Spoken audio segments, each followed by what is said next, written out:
Howdy, cats and kittens. Welcome to the RPG Academy Twitch sample adventures. Welcome also if you're listening later, video on demand, podcasting, smoke signals. Welcome. We're just happy you're here having fun.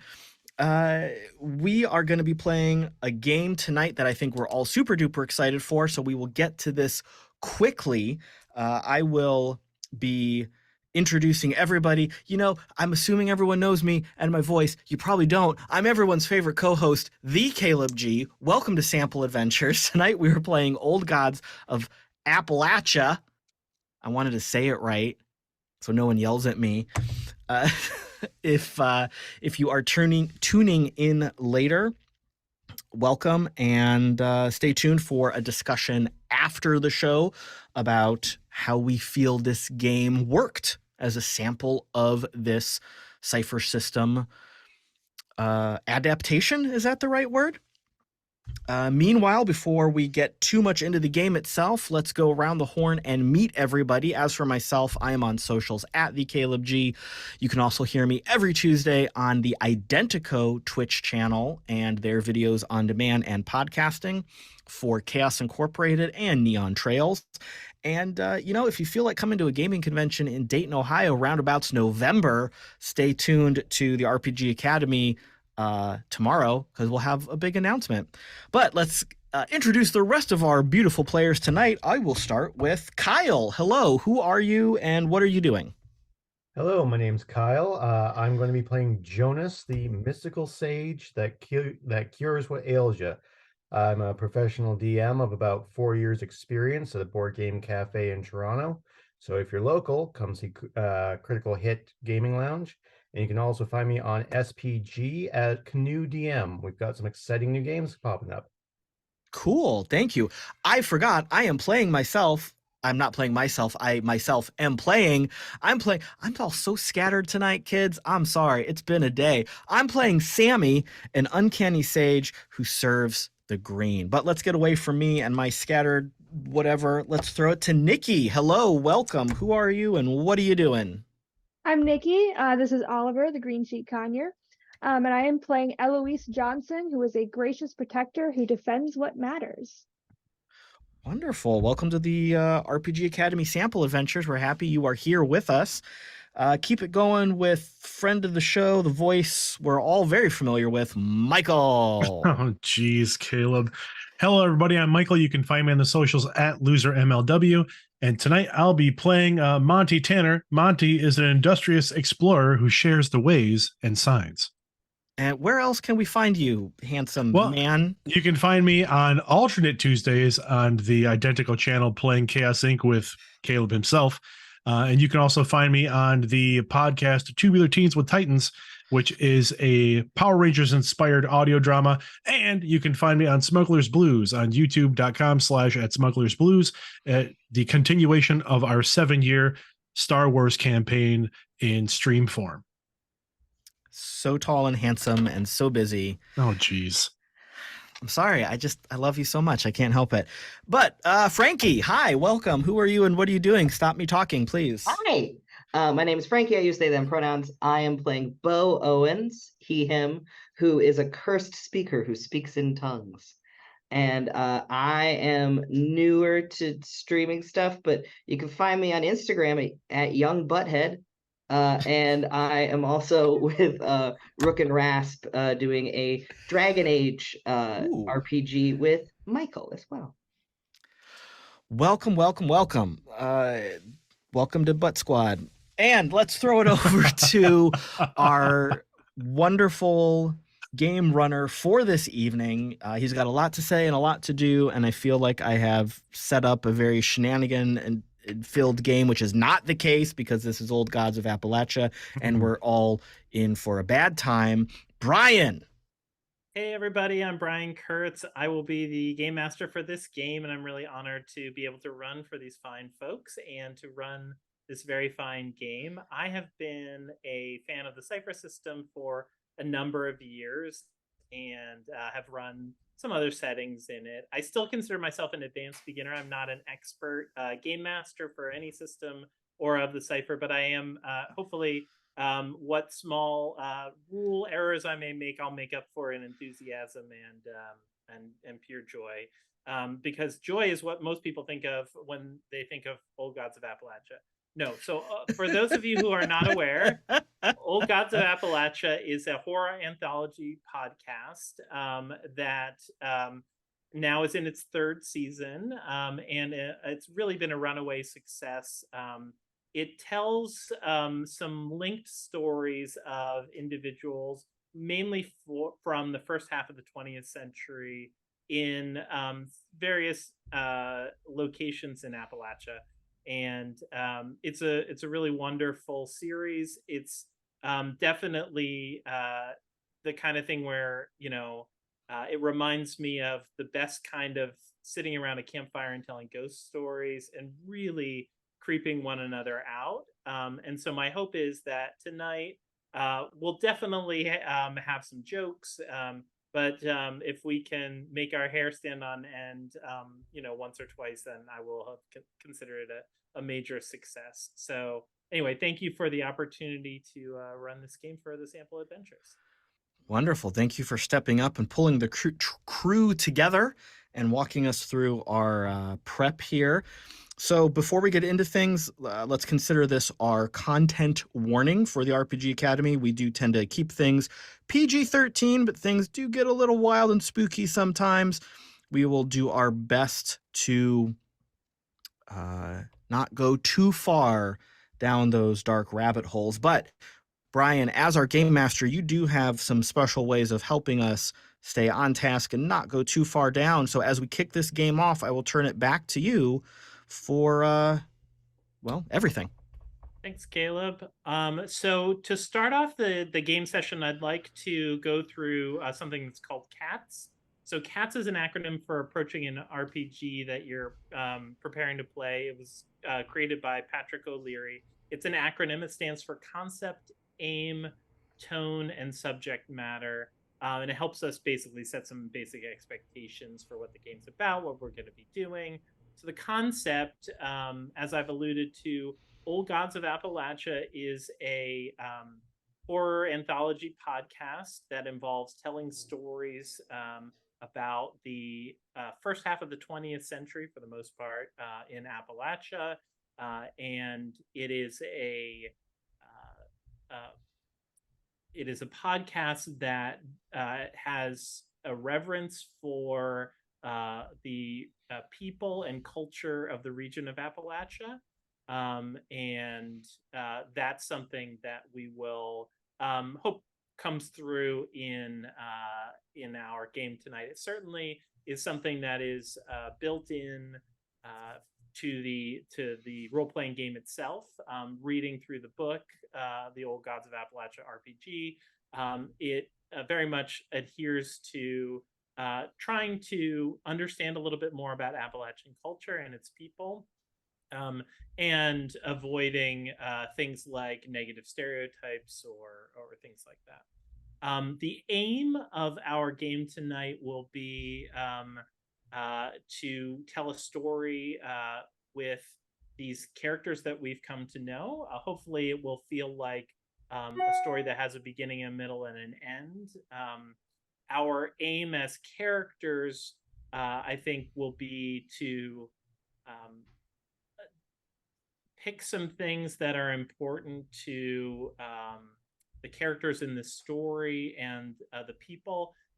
Stand up for justice when appropriate, and understand each other through our interactions with one another and through some of the spooky things that we may encounter in alternate Appalachia. The tone of this game is one that potentially could be, I think you can play Old Gods of Appalachia with a variety of different tones. I think tonight we're going to be playing it pretty much straight down the middle in terms of definitely room for some humor. I imagine we'll have some of that.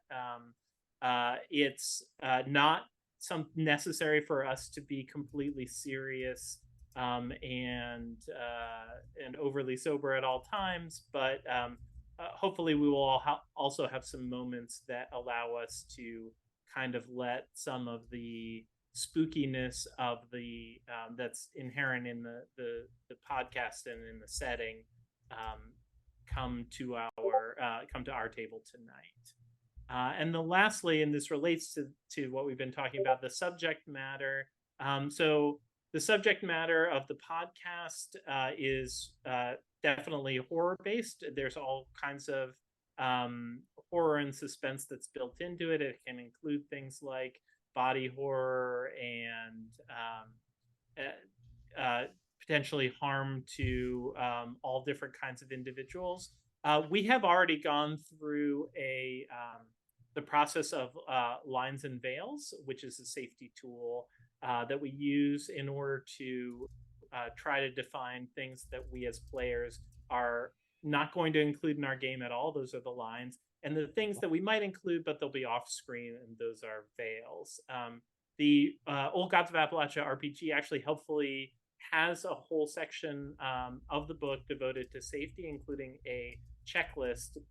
And I use this as a basis for the lines and veils that we circulated before we started recording tonight. So we have a good sense of how we might be able to stay within the zone of what's comfortable for us to game about, while still being able to push the boundaries in some ways into some spooky territory. So that with that, I will pause there to see if we have any questions or other comments that we should bring up before we get started. Instead of straight down the middle, can we go gaily forward? Oh, I think that sounds like a wonderful proposition, and I will happily accept gaily down the middle. Gaily forward, sorry. Is, all right, so I think right now maybe we've heard the cipher sentence, and I recognize that some people listening to this podcast may not be familiar with the cipher system at all. Maybe I'll say a few words about this. So the cipher system is a role-playing system that is D20 based. It's published by the games in the Cipher system are mostly published by Monty Cook Games, who developed this for a game that's called Numenera that came out about 10 or 11 years ago, and since then it's been made into a system that can be adapted to all different kinds of settings. The main things to know about the Cipher system, and I think you'll kind of absorb this as we're playing, is that the game master does not roll dice, and all of the rolls are from the players. And they will typically be at situations where I will set a level that then determines a target number that each player needs to roll at or above the target number on a D20 in order to successfully execute whatever task they're trying to do. And based on this, we'll determine, how things are going in the game. So another thing to know about the Cipher system is that in the Cipher system, each character has a Cipher sentence, which is basically has the form of this character is a adjective, noun, who verbs, and each part of that sentence, which are determined during character creation, or in the case of today, we're using pre-generated characters, have different mechanical implications for what it is that the characters can do, and also potentially give some clues to the players who are playing those characters about how to role play them successfully and do interesting things with them.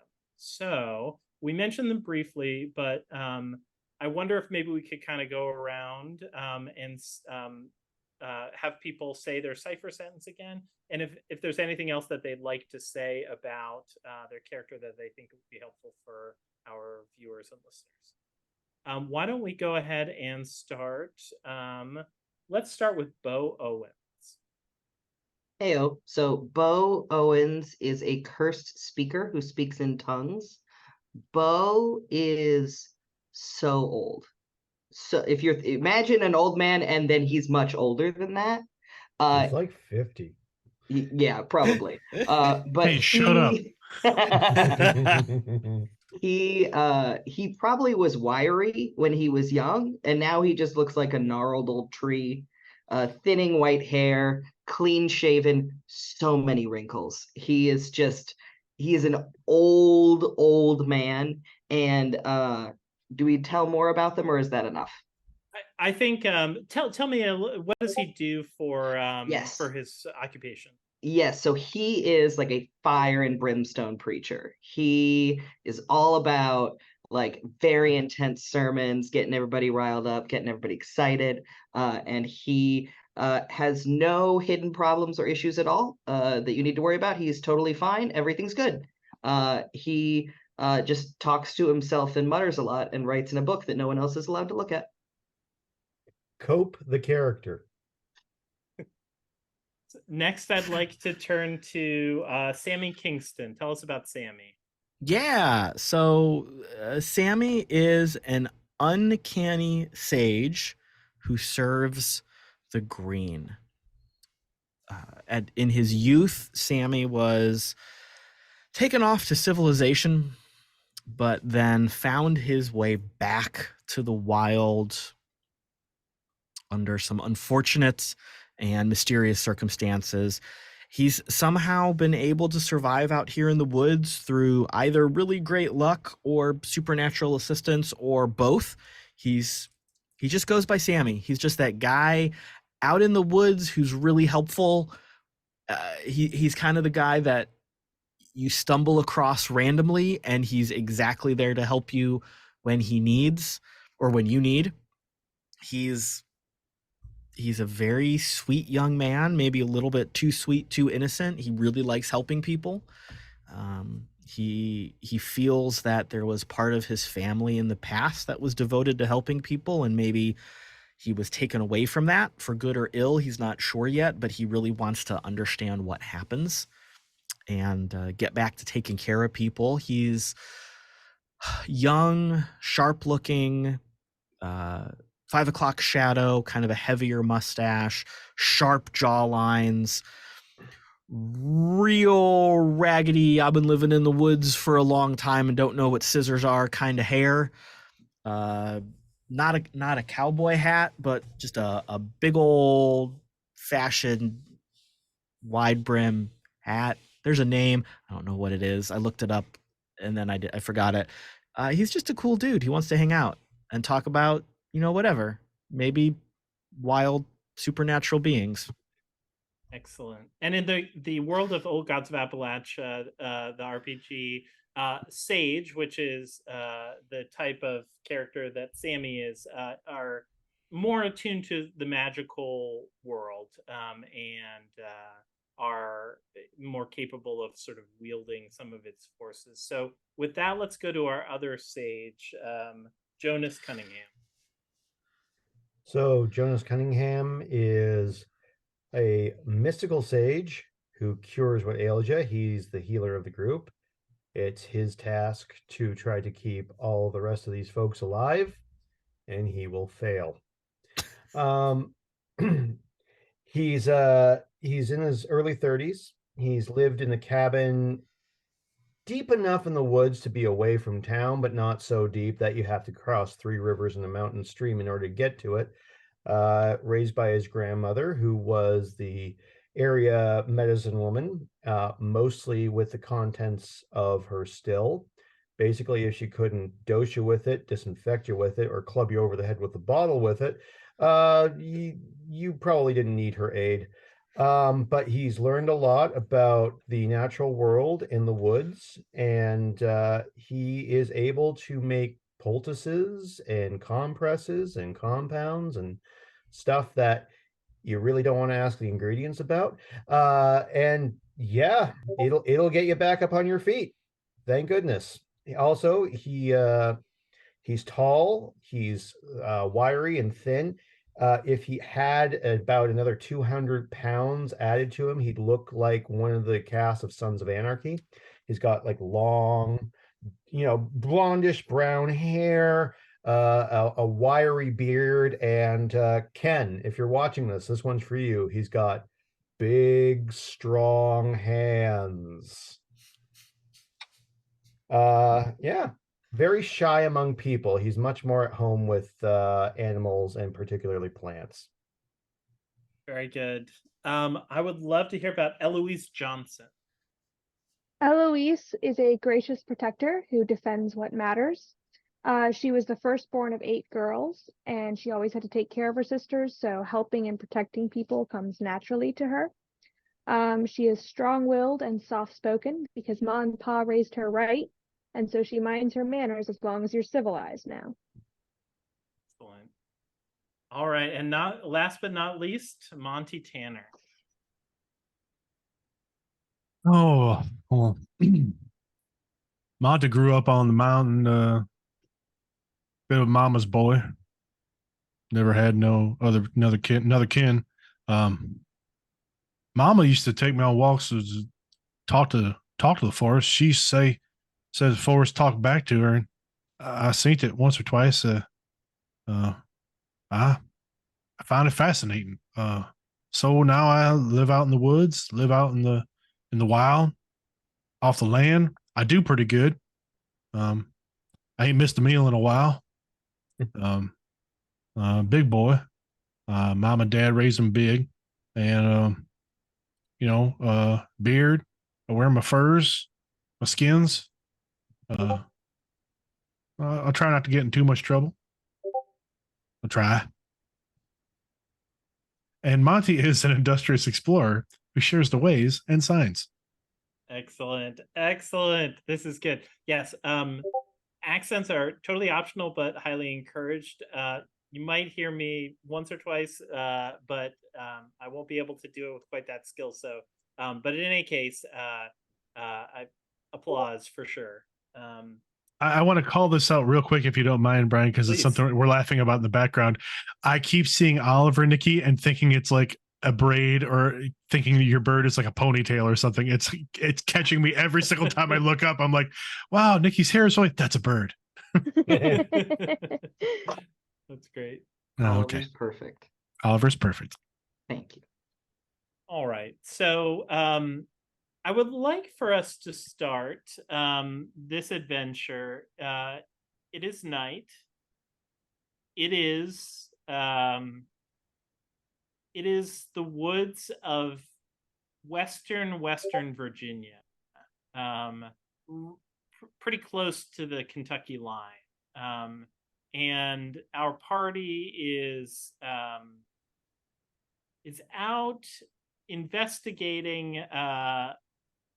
There are some reports from a town nearby that people have gone missing. And there has been the sound of some just absolutely terrifying screams that don't sound human coming from the forest, from the woods. They never call it the forest. And so I think we will start essentially in media res, and the party has stumbled upon a fierce creature. There's very little warning. The only warning that you have is an absolutely foul smell, which has been steadily getting more intense. And I think that Monty is probably less offended by this terrible smell than many of the other characters, and perhaps has been using the direction of this odor as the way to get to where you are. I feel like the party continues to like shoot eyes at Monty once in a while, and Monty has to keep going. Y'all ain't me. Y'all, that's not me. So I washed this morning, I swear. The party finds themselves face to face with a creature. Is it a legendary beast? Is it real? It's called a wampus. It's vaguely panther-like. definitely feline, but also sort of horrifyingly wrong in that sometimes will walk about on two legs and in general is a mean son of a bitch to encounter. And so we're going to start with a quick combat as the Wampus leaps out of the darkness and begins to attack your group. So in combat in Cypher system is based on basically each player will roll a d20 for initiative that's compared to the level of the creature. In this case, the level of the creature is a level 5, which means that the target number is always 3 times the level. So a target number of 15 or higher is the default initiative that would be needed in order to sort of basically be prepared enough to help get the drop on this Wampus. Within Cypher, there are many things that you can do that can ease the difficulty of the level. So we're starting with a difficulty level of 5, but there may be things that you have in your possession or skills that your character has that are relevant. Looking at their character sheet has something that they think would be allow them to decrease the difficulty of this for their character. I'm happy to hear about it. Anybody seeing anything? Well, Monty's got the special ability of Wilderness Explorer. Mm-hmm. When taking any action, including fighting in the natural world, you ignore any penalties due to natural causes, such as tall grass, thick brush, rugged terrain, weather, and so on. Also says enabler. Mm-hmm. So I think in this case in particular, I do think that it makes sense for our industrious explorer to have an easier time at this. I think that it also makes sense within the narrative that we're telling that Monty is the one that is leading the party to the Wampus and is most likely to be prepared. So I would say that eases the difficulty by 1 level. So this would be a level 4 task for you. And he's also got understanding, which is it's 2 intellect from the pool. But you observe or study a creature, object, or location for at least 1 round. The next time you interact with it, possibly in the following round, a related task, such as persuading, attacking, or defending, is eased. Absolutely. And so that's an action. Yep. And so once we get into the combat, if you want, you can utilize that action in order to, you'll spend a couple of points from your pool, and then that would sort of change how you interact with it on subsequent rounds. So that's it. I think that's it for Monty. Mm-hmm. Anybody else have anything that seems to come up? Okay. There's another way that you can you can ease difficulty within Cypher system, and that is called applying effort.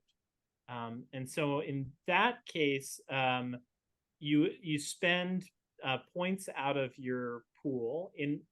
Initiative is a speed related task because it's sort of like, are you quick on your feet? Are you ready for the thing that's coming at you? And if you want, anyone can choose to spend 3 points from their speed pool in order to ease this task by 1 difficulty. If you have something that's called an edge in speed, everyone has an edge in something, but that decreases it by, in this case, people who have an edge of 1. And so that decreases the cost. Instead of being 3, it's 2. So for instance, let me take a look. Does anybody have a speed edge in our game that they've noticed? Monty does not. Mine is in might. Yep. I think it may be that none of the characters happen to have an edge in speed. So it would be a choice up to you to spend 3 points to lower the difficulty. So if you would like to go ahead and do that, then subtract 3 points from your speed pool, and then you'll be rolling a d20 with a target of 12 or higher. Otherwise, it's 15 or higher. And so, with that being said, people can feel free to roll some dice. We're using the Alchemy VTT, and people can roll right within there. There's a way to roll a d20 there, or you can roll your dice at home and let us know how you did. I got 14. Mm-hmm. And had you applied any effort? No. So Bo, okay, so Bo is not successful with the No. Not at Yeah, all. 7. That's a no-go. This Wampus is gonna Wampus on you guys. Yes. I officially don't like the alchemy roller. Yeah. I fair got enough. a 2. Yeah. Looks like a 3 for Jonas. Wow. I feel bad because I rolled real dice. Should I stick with my real dice or should I switch over? Because I really like my real dice result. If you like that, yeah, you should go Okay. with the dice that you have already rolled. Then don't use alchemy. Don't do it. Yeah. Unless alchemy, you really want to sponsor us, and then we love alchemy. Yeah, sure. If you want to pay us to do it, if you want to pay us to use alchemy, oh yeah. Sammy has expended no effort at all, but got a 17. Fantastic. All right, so just so I'm clear, Sammy and the 90-year-old man did the best of the group. At least I did better than the 90-year-old man. Only by 3. Still better, old man. I'm stopping and smelling the roses, man. So there's not, you're smelling something. Ain't It's that definitely not whippersnappers? roses when there's a Wampus about. That ain't roses. That's nightshade. Oh. So so what you see, what Sammy sees is that this there is a Wampus that is leaping sort of to attack Bo right now. And so but you are poised to act before Bo gets pounced on here. All right. Have I seen a Wampus before, or do I just know the legends and the lore about it? So that's a good question. I am open to hearing whether or not. So these are definitely uncommon. If you go sniffing about the woods a lot looking for spooks, you will encounter a Wampus. Okay. So I think it's possible that Sammy has encountered a Wampus. Would I know if it has any special weakness or anything it might be susceptible to? Or conversely, is there anything that it would find highly attractive, like a scent or a flavor that I could maybe entice it away from Bo with? Nothing particularly nothing special comes to mind. I think that you would probably know that it is going after Bo because it perceives Bo to be the weak prey in this situation.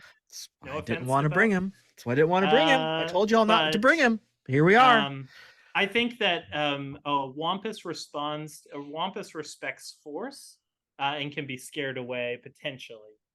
Okay, cool. And as a group of individuals, we're familiar with each other. We've been working together a little bit, can we say? Yeah. Okay. Cool. So I'm going to assume that Bo is not going to be too upset when I rush over And I basically want to do like a cowboy switch. Like I want to grab Bo bodily and swing him out of the way while swinging myself into the path. Oh, do-si-do. Yeah, whether it's a dance move or whether I'm just kind of shoulder checking him. I feel like I might try to swing him instead of check him because Bo's gonna crack a hip. But yeah, I'm tougher than I look. I'm getting him out of the way as quickly as possible. This And then- this sounds good. I think to me I would say that this is a level 2 task in Okay. order to do this successfully without any injury to Bo. Okay. So and that would be, if you want to apply any effort, that would be this is a speed task. Okay. Or you can just go for it and the target is 6 or higher. I think I'm just gonna give this one a regular old roll, running on adrenaline. Maybe as I'm going, I'm shouting for Monty to get his hairy ass over here to do something. That is a 14 on the die. Very good. All right, so you are successful. I would love to hear from Bo's perspective what this looks or feels like. Well, I'm sorry. Well, there was this painter. That is it. I looked it up, and mountain lion is a painter in Appalachia because I did my research. This painter came out of nowhere, and he jumped at me, and all of a sudden, this young feller just scooped me up and spun me around like we were at a dance hall. Inappropriate, but helpful. And now I'm at a different spot than I was before, and I'm a little startled. Otherwise, I'm fine. All right, that's fantastic. So you are perfectly safe. However, Sammy now is about to be mauled by a wampus. So I need a defense roll. So as I mentioned, in Cypher, the players always roll. So the level of this defense roll is a 5. So that would be the target. If you have any assets that would reduce that difficulty, or if you want to apply any effort to it, you may do so.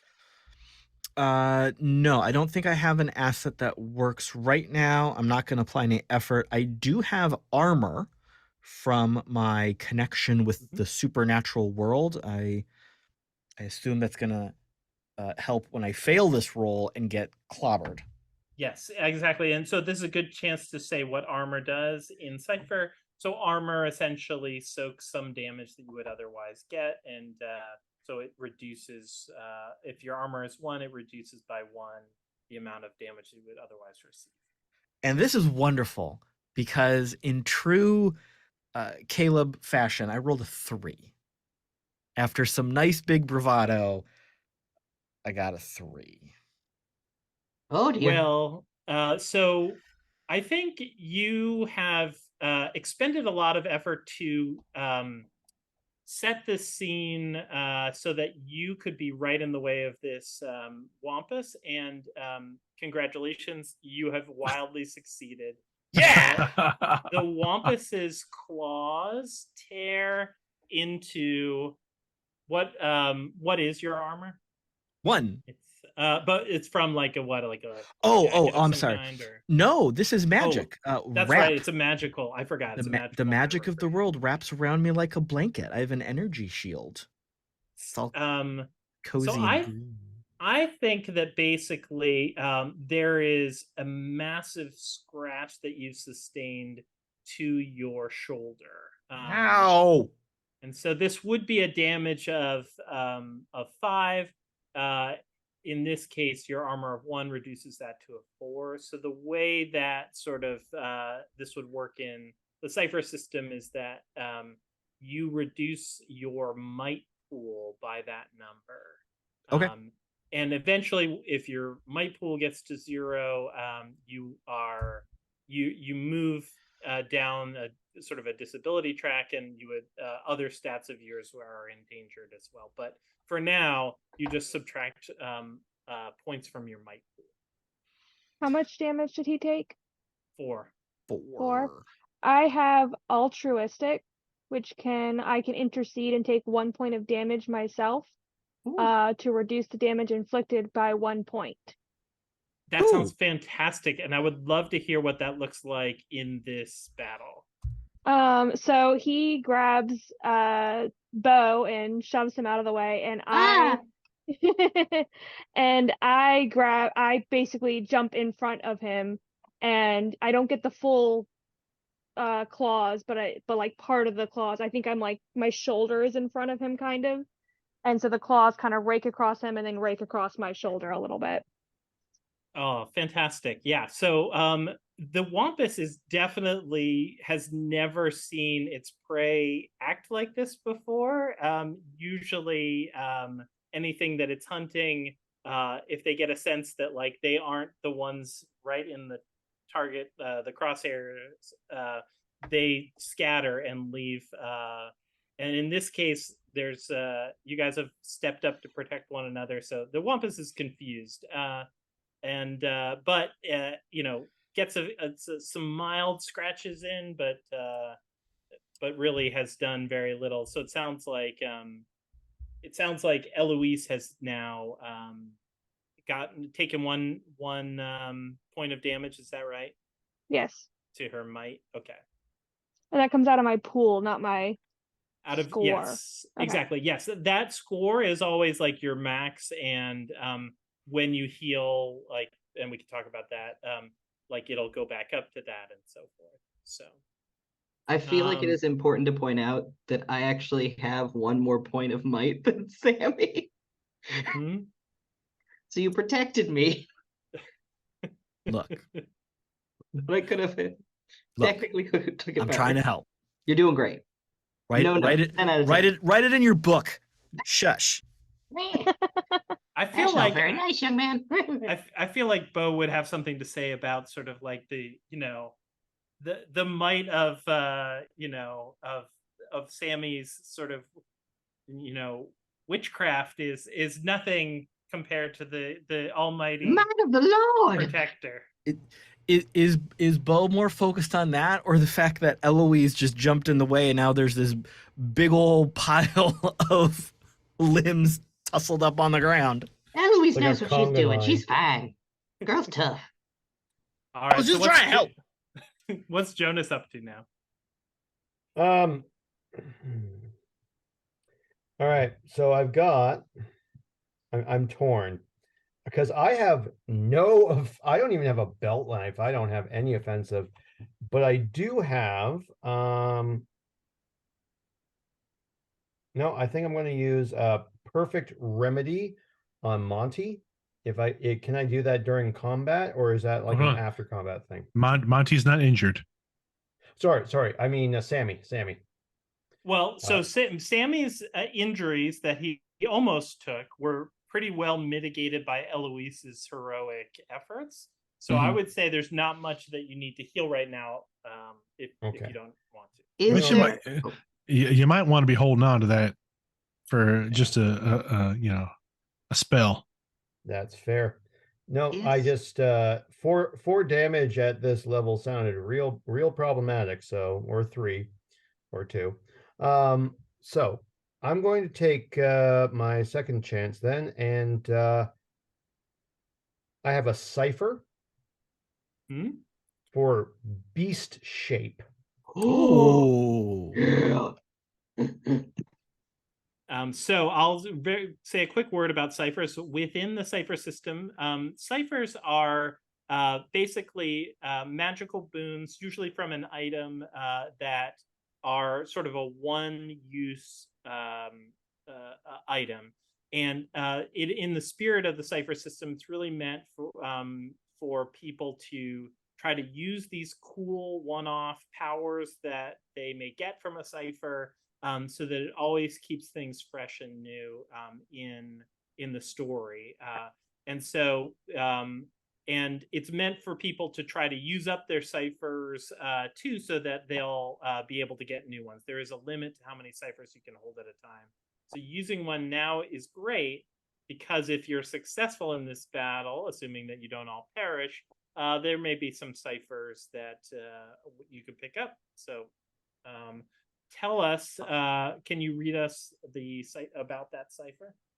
Certainly. The form is the blessed bone of a specific wild animal, such as a catamount, bear, raptor, or red wolf, ground into a powder and placed in a tree hollow for 1 year and 1 day.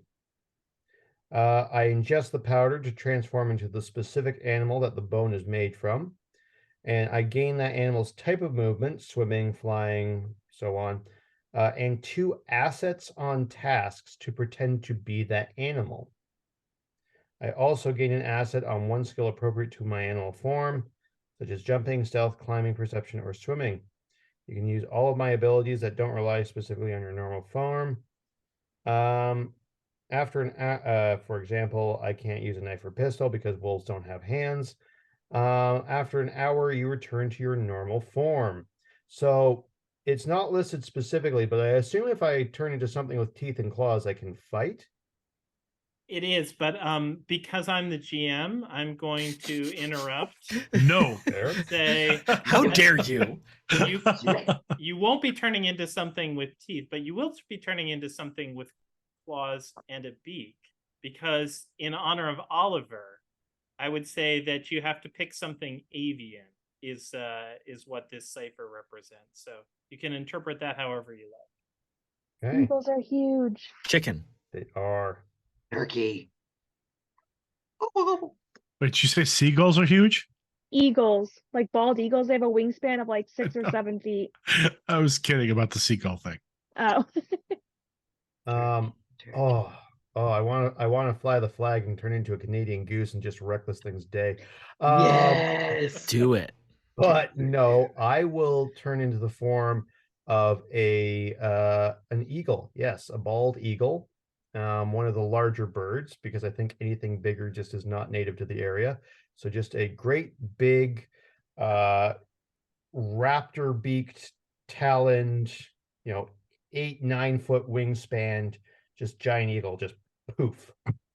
So I'm going to reach into my pouch, pull out a handmade pocket, pull out a handmade leather pouch, and then that's the last motion I make with my human face as it just turns into hardened bone, cartilage. And as I turn from the face, I'm face down, I'm going to leap out and fly at the wampus.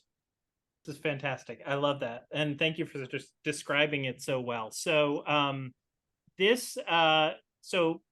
attacking with claws and a beak is something I'm going to say that an eagle would be specialized at. So in the cipher system, if you are trained at doing something, it eases something related to that by 1 task. If you're specialized in it, it eases it by 2 levels. So in this case, what would be attacking this wampus would be a level 5 task, but it's a level 3 for eagle form of Jonas. So, GM, I have a question. Yes. Mm-hmm. I wasn't sure what the order was determined by. I have an ability that can ease abilities for people, and I was very hoping good. to jump in on that. I think that would make sense. So, can you read what that is? Yes. So, it's a special ability called Encouragement. I spend 1 intellect for my intellect pool, and while you maintain this ability through ongoing inspiring oration, your allies within a short range ease 1 of the following task types: your choice of defense tasks, attack tasks, or tasks related to any skill you are trained or specialized in. Very good. Which of those? I think you absolutely sort of like. I think you see this change happening, Yeah, and you take the opportunity to sort of cheer it. So tell me what that looks like.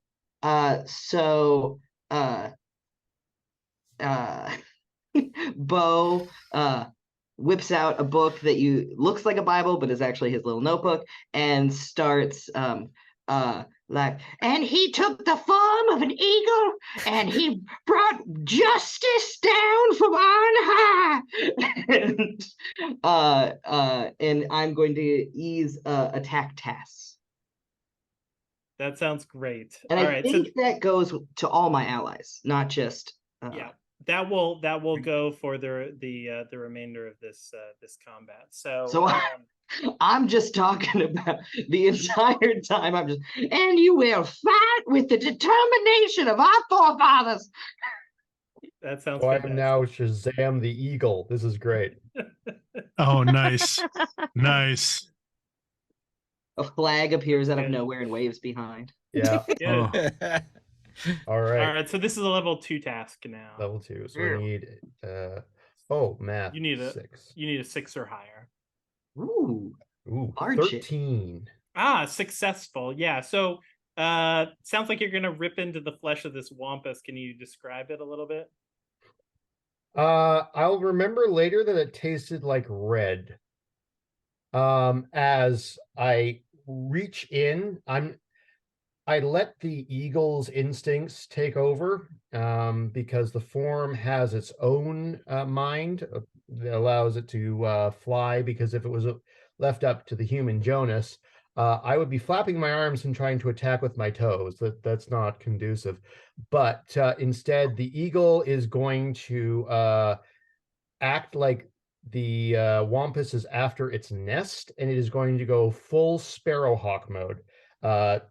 The claws are going to try to grab anything vital, especially around the neck or withers.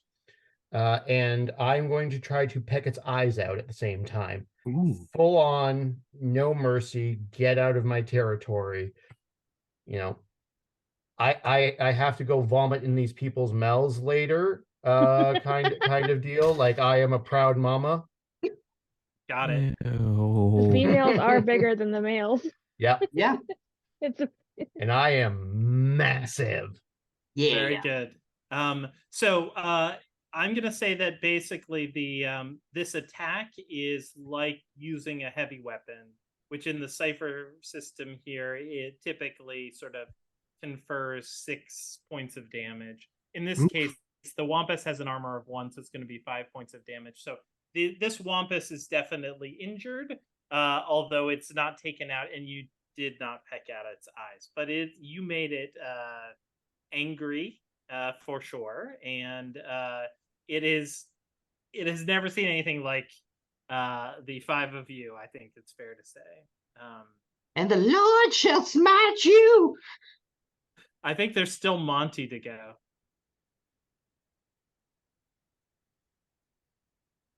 Careful with that pelt. That pelt's worth a lot of money. And Monty's gonna like unhitch his hatchet from his belt, like give it a good swing in his hand, and then kind of head on up to the Wampus to have a little what's what. So what I'd like to, before you tell us what you're going to do next, I think that you have a moment where you are staring directly into the eyes of this Wampus, and the Wampus is staring directly back. The Wampus wants to know how serious you are about this, about whether or not, if he ran away, you'd chase after him. That's what he's staring into your soul, trying to figure out. What the Wampus sees in Monty's eyes is some Wampus skin boots and a transaction at the trader, which leads Monty walking away with a little bit of pocket money. All right. So I think that the Wampus at this moment before you attack lets out one of these horrible, horrible screeches, just kind of bone chilling, like extremely high pitched, very irritating, and like just pierces the fog that's around you guys. So, and now go for your attack. All right. So, Brian, what am I rolling for the attack? So this is a level 5 task. Okay. You may use any effort or assets in order to Eased by that's me. right. It is eased by Bo's The rhetoric, right? And the rhetoric. mountain shall cometh upon ye. So that's a level 4 task, and it's 12 or higher, unless you want to use any other assets or effort.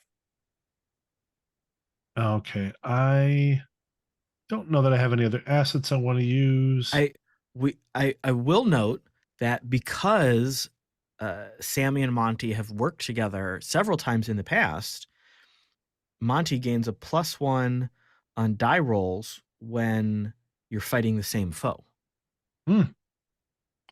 Ew. Thank you, Caleb. So I feel like as Monty's rushing in to get this beast, to give this beast what for, if needed, because I trust your dice roll here, Michael. But if you need this, I feel like Sammy can be shouting like, "Oh no, no, that's the wrong angle. Like over here, hit him right there where the eyes are." Like something along those lines to help out. I'm gonna roll an actual die this time. Oh, wait. There it is. There it is. And now you see it? Now you don't. Now you see it? Oh, magic on I our don't. Academy. Who knew? What we do here. All right. Here we go. So what was my difficulty on that? It was a 13? 12? 12 or higher. Yeah. That is does meats work? Yes. Ties? Mhm. Ties That's go to the successful. roller? Mhm. All right. Yes. All right, that's a 12. Oh, fantastic. All Yeah. right. Yeah, so do you want to describe a little bit about the hurting that the Wampus gets here? Well, Monty being an explorer and a trapper and a hunter, kind of has a good idea where to hit the Wampus to minimize the amount of damage to the end product, so to speak. So Monty's going to try and bring the hatchet down on the Wampus's neck. Just a clean cut, clean kill, if you can. And that is the hatchet does 4 damage. Got it. I think so the Wampus is not dead, Mm-hmm. but is pretty significantly disabled. I'm gonna say that the Wampus is kind of sprawled on the ground. It is snarling still, sort of writhing, trying to bite anybody who, or scratch anybody who's sort of within near distance. And something that Monty, is that this screech that this Wampus made, sometimes they just screech because they're angry or they've been hurt. In this case, it was calling another Wampus. Mm-hmm. So the question is for you, whether you would like you and the party to stick around and potentially have, another trophy from your hunt, or skedaddle. Monty's going to call that out to the group. Well, folks, we're going to have some company. This here pussycat's called a little friend. This painter's got a buddy coming in. Jonas is going to say,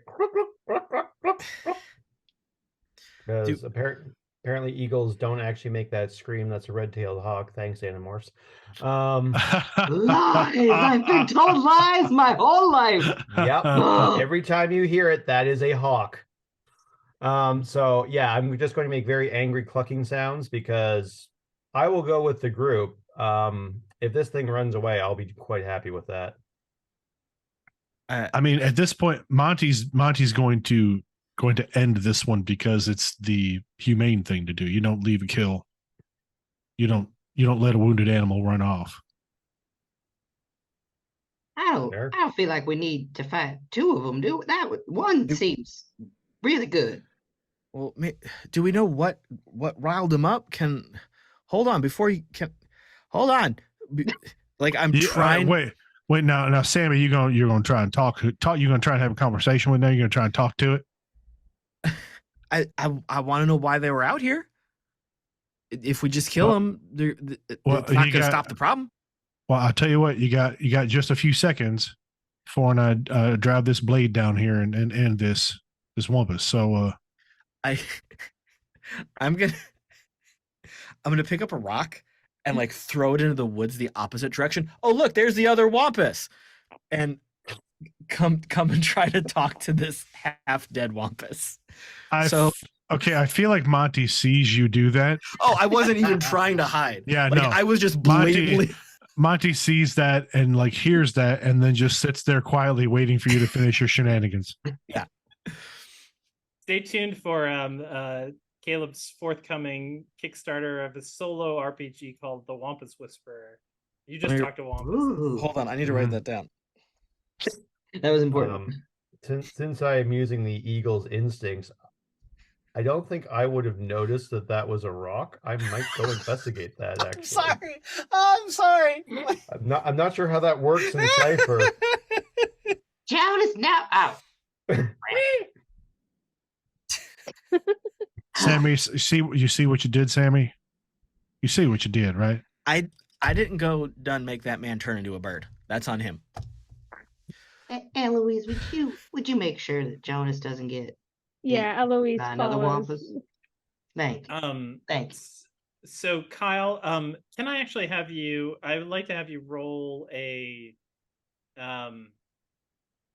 level 3 intellect task. I'm not going to describe what it's for yet, but I think I can guess. Wait, it's not a task, so it's not easy. Never mind. 10. Okay, so you're successful. I think actually what happens is this. It just so happens that the rock that was thrown was in the direction of an incoming wampus. Oh, it just so happened to be coming from that direction. And it hits it on the head and kills it. Yeah. It is not slain, but you potentially have an opportunity to scare off this wampus. I was gonna say there's a thump and a roar. And so you're following this where this rock went. Gives you this opportunity. Would you? Yeah, do you want to try to intimidate this second wampus? I would. All right. So, I think that this would be a level 4 task, and I think that the eagle, like by its nature, sort of it finds it easier to intimidate. So I think that that's eased already. I mean, think of it as a skill if you like. So it's eased to a level 3 task. Is there anything else would you like to? I have helpful. Oh, go ahead. Oh yeah. No, you go ahead. Whenever you help another character, that character gains a benefit as if you were trained, even if you are not trained or specialized in the attempted task. So I think I just, assuming the wampus is familiar with weapons, I cock my shotgun and aim it at the wampus. Intimidated by an eagle and a shotgun. That does sound effective. I think that eases the task. America. Yeah, wasn't that a Guns N' Roses album? I'm pretty sure. It was the B-side of Chinese Democracy. There you go. All right, come on. Level 3, you said? No, now it's a level 2 because it was eased by. Exactly 6. Successful. All right. You have managed to, this wampus doesn't want any part of whatever's going down. Yes, it was called by its buddy, but you know what? It's not that committed. Yeah, it gave the wild animal version of scene 12:06 a.m. Gotcha. I think because of the state that this wampus is in, it's not in a position to attack the party further. And so I think if Monty wants to tell us how this wampus reaches its ends, you may do so. Am I able to try to communicate with it or learn anything from it before Monty puts it down? Yes. And I think in this case, I'm gonna say that what is it that you're trying to what is it that you would like to learn from this wampus? So being experienced with the woods and the green, I know that usually there is a reason that creatures get riled up. They don't just wake up and choose violence for the most part. So something caused this wampus to attack people and move towards civilization. So my goal here is to see if I can suss anything out about what may have been that motivation or instigation. Okay. All right. I think that I'm gonna say that this I won't make you roll for this. I'm gonna say that you are successful in gathering the following information. Number one, with regard to what brought you here in the first place, there is a group of humans that are being held not too far from here, and they're.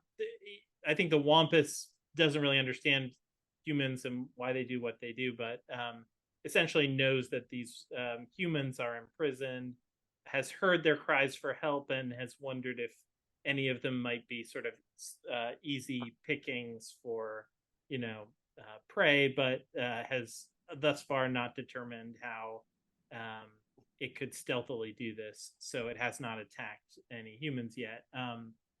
So I think that just people being out here in the woods doing human cruel shenanigans is riling it up, as you suspected. All right. So as I kind of communicate with this thing, maybe I'm down on my haunches, kind of looking into its eyes, and then I kind of roll back on my heels and step away from it a little bit, and I'll motion to Monty to do what Monty does. Yeah, there's something out there in the woods, some people that are being held prisoner by others, and I think that's what got these creatures up in arms. I certainly am not fond of people holding others in prison. Think we should go check it out? I think as we see the hatchet sort of descending upon the Wampus's neck, Yeah, it's a Monty. It's a very clean strike. yeah, we don't see the sort of final contact with the Wampus's neck, but Nope. it is now the next day, and you are all in the town of Stonega, Virginia, which is where you set out into the woods to try to find out what happened to the disappearing folks. And you have all, if you've used any of your pools, we'll talk a little bit about how those can be restored. But I think for the purposes of what we're doing now, you can go ahead and restore any pools that you have up to where they started. Right. And I think also we should talk a little bit about the beast, the cipher. Tell me again, Kyle, what was the cipher? What was the name of the cipher? Beast shape. Yes. So you have, I think, utilized. You can tell us if there was anything else you wanted to do after defeating the. You had a little bit of time left as an eagle if you wanted to do anything. Did you turn back right away, or did you? If we were by any streams, lakes, bodies of water, I probably would have gone fishing to grab everyone dinner. Kyle, did you before- want to fly like an eagle to the sea? Fly like an eagle, let your spirit carry you. Maybe. I wanna fly right into the future. Yeah, fly into the future. That's another eagle ability, right? Yeah, I'll Totally just normal strap thing for on my eagles to do. goggles and then activate my flux capacitor and just book it to 2015. The But eagle starts saying, "Great Scott." yep. No, that's all. Oh my god, we are going to get so copyright struck. But I'm just going to see if I can grab supper for everyone. After that, I'm going to land back at, I assume we make camp, and before I start molting. And I'm going to Very spend the good. rest of the night pulling feathers out of my beard. I think you only have an hour, so but yes, you spend the rest of that time. That sounds very reasonable. So you, in the course of doing these things, you find another cipher. And so I'm gonna say, let's see here. I'm just selecting a cipher. There's something It's caviar. there's something called the Donkey's Cross. And Sorry. I so don't know why that's funny to me. Frankie. I'm going to tell you a little bit about this cipher. One moment. Okay, so the form, it's a charm made of 7 hairs plucked from the darkest fur on a donkey's back, carried inside a small flannel bag on a string. And the use is place the charm around a living creature's neck. It cures them of any disease equal to the cipher level or lower. We'll talk about that in a moment. If the creature does not have a disease when the charm is placed, it prevents them from contracting a disease for a number of days equal to the cipher level. So I think you can say, you don't have to write all that stuff down, but basically, I do need a D6 roll from you because this is the level of the cipher is a 1d6 plus 2. 3. All right, so this is a level 5 cipher. So that's the number of days that it would either prevent them from contracting a disease or it cures a disease that's level 5 or lower. So Donkey's Cross, that is your cipher now. And Yeehaw, helpful. So as you continue to think about how you may be able to learn more about the what is lurking in these woods around Stonega, Virginia, something has eclipsed that, and it is the dance at the local community center, which is happening tonight. Everybody's going to be there, like everybody who's anybody in Stonega. It's held at the community center, which is sort of a pretty lively hub of activity. There's a few places in town that are, where a lot of social activity happens. One is church, and Bo knows all about that.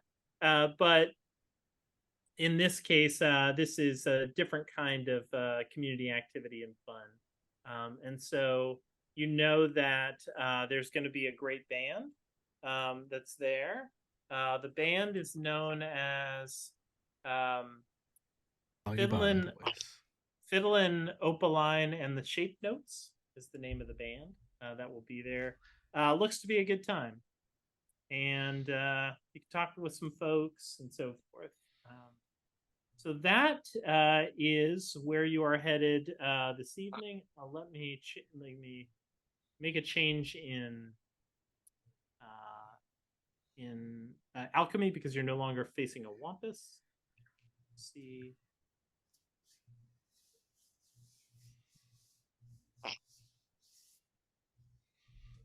You are hanging out at the dance, and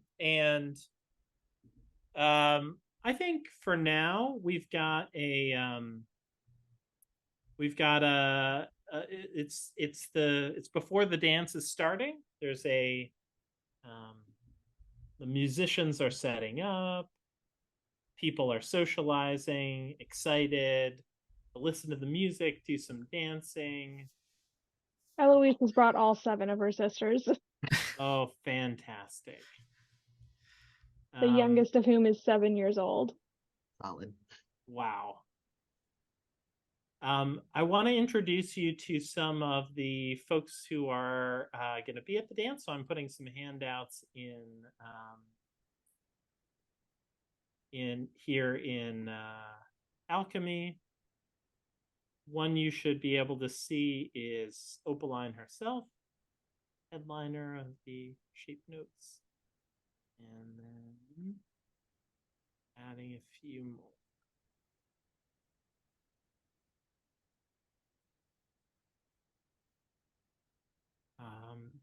So for Opaline,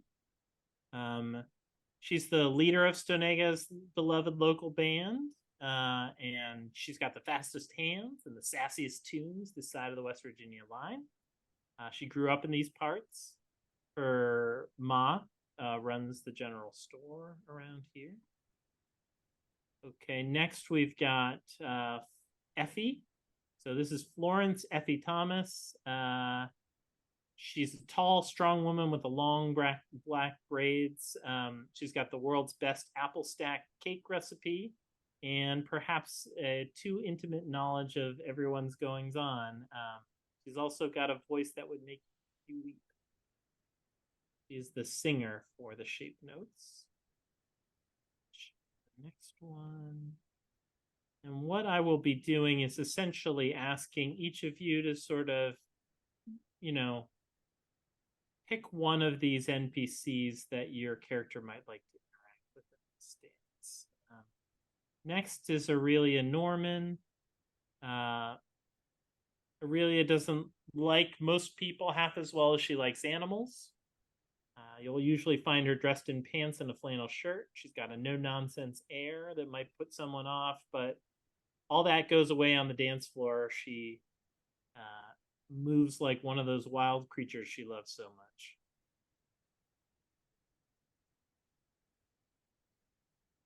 We've got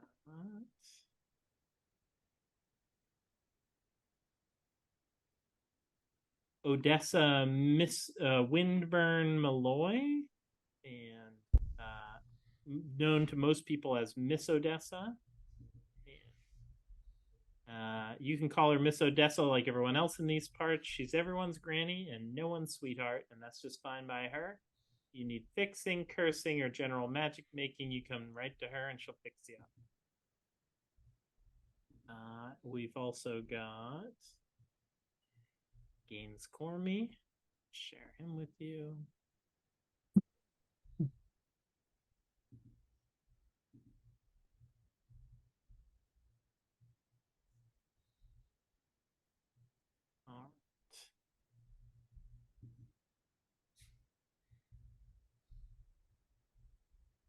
All right. Gaines works the mines all day and works the whiskey all night, and somehow he keeps on keeping on.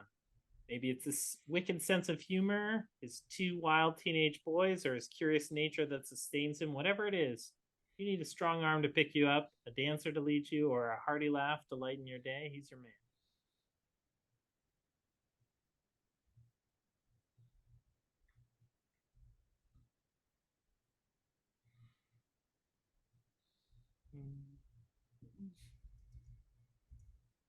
Dion Beatty. Share him.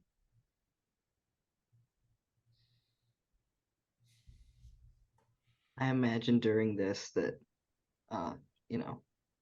Bo is like, now let's all keep this civilized. We don't want any inappropriate dance moves. This is a nice facility. We're gonna keep it appropriate. Not gonna Leave some space for the Holy Spirit. exactly. Excellent. I knew I could count on you, Eloise. All right, so Dion Yes. Beatty. Can I ask how much space the Holy Spirit needs? Well, it depends on, What if it's very slight Holy Spirit? What if it's very, very small, very, very minuscule? the Holy Spirit should never be minuscule, Monty. It should fill you up. That's why your belly's so big, Monty. Well, I mean, it might be spirits, but I don't know if it's holy. Well, if you pray hard enough, it might be. I don't know how it works. Just be respectful of your dance partners. That's all I'm asking. The last NPC I want to introduce you to is Dion Beatty. he is a foreman in the mine. Rumors say he's not afraid of getting his hands dirty for the right price for the right amount of power. Oof. That's a mustache. I think that yeah, tell me a little bit about we've heard admonitions from Bo about what's the right way to dance, or at least the right distance to leave. Keep appropriate, kids. Keep appropriate. I think the music starts up, and you guys notice that Leanie's not playing the fiddle yet. She's actually sat down at her at the piano in the community, which is unusual. You've never seen her play the piano before. She's you get a sense maybe she's like trying to sort of build up some anticipation. Now, the whole point of us being here was to start looking for some of these people who'd gone missing, right? I think try to understand a little bit more, find out, who might know something. What you know is that there's the specifics are that there's 3 miners who never showed up at work. They for their shift. The initial suspicion was that they might have been just out drinking a little too hard the night before, but it doesn't really add up based on sort of who went missing and what their sort of known activities and proclivities are. So there seems to be a lot more questions than answers so far. And this dance is a regular event, or this is something special? Yeah, this is this every few times a year. Okay. The community center. It's highly anticipated. Gotcha. But it's not it's like a seasonal dance, right? Yeah. So it's not like it's in response to the tragedy that's occurred and they're trying to distract people. This is just a regular thing and it happens to be at the same time. No, and I think what I can say is that the whisperings around town are pretty divergent about the disappearances. Some people are like, they ran off to get a job in a better town, or they wandered out into the woods with a gallon of moonshine, and like they'll be back in a few days, like. And then people who are like, they were taken by haints. You got the whole spectrum in terms of speculation about what's going on. Gotcha. Well, I think as the music kicks off, Sammy's known to these people. It's not like he's a stranger, but he is still a little bit of that unknown entity because he's that weirdo that lives in the woods and sometimes talks to plants. So no one's his best friend, but no one hates him right off the rip. So I'm going to walk the room a little bit, tip my hat at people, greet some people, drink some punch, and keep my ear open for any sort of chit chat that I think might be more than just the regular rumor that I've heard, or might be a new twist on a rumor I've already heard. Okay, sounds good. Let's circle back to you in a little bit then and see sort of what you've gathered. Yeah. Who's got one of these folks at the dance that they like to engage? Eloise is gonna go up to Effie. All right. Effie, how you been? Well, I mean, I can't complain. Things are going fine, I guess. I don't know why Leanie won't pick up her fiddle. She says it broke, but I know she got it fixed. I feel like that's what everyone's here waiting for. Am I right? I figure I know my darling Darlene's waiting for it. She's thinking about her set. About her set. Her like the set that the band will be performing, like the music. Thinking about her music. That's what she's got on her mind. She's doing a few vocal exercises. Wait, is Mom made me moan. Effie one of the singers? Oh yes, Effie is a singer. Oh, it doesn't say that in the. Oh, she's got a voice to make you weep. Okay. Now, Effie, I hate to bring down the mood, but you know a couple people done gone missing. What you Oh, know about it? yeah. You know a lot about people in these parts. Well, here's what I think. I think it just doesn't seem. I don't think they just wandered off. I think that they probably stuck their noses into something that was more dangerous than they figured. I'll tell you one of the folks I know, Jimmy, who works in the mine. He's always, I mean, he's a good soul, but he's always just a little too quick to stick up for others.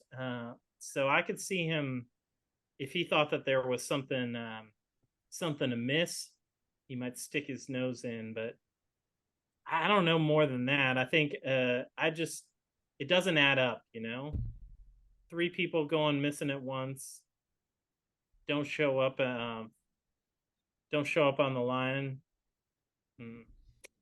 I'm fearing the worst. I think maybe they got mixed up in something and we'll never see them again. But I don't know. People say I'm a pessimist. So. Well, I don't know about that last part, but you hear anything, you come to me. You hear? All right, you bet.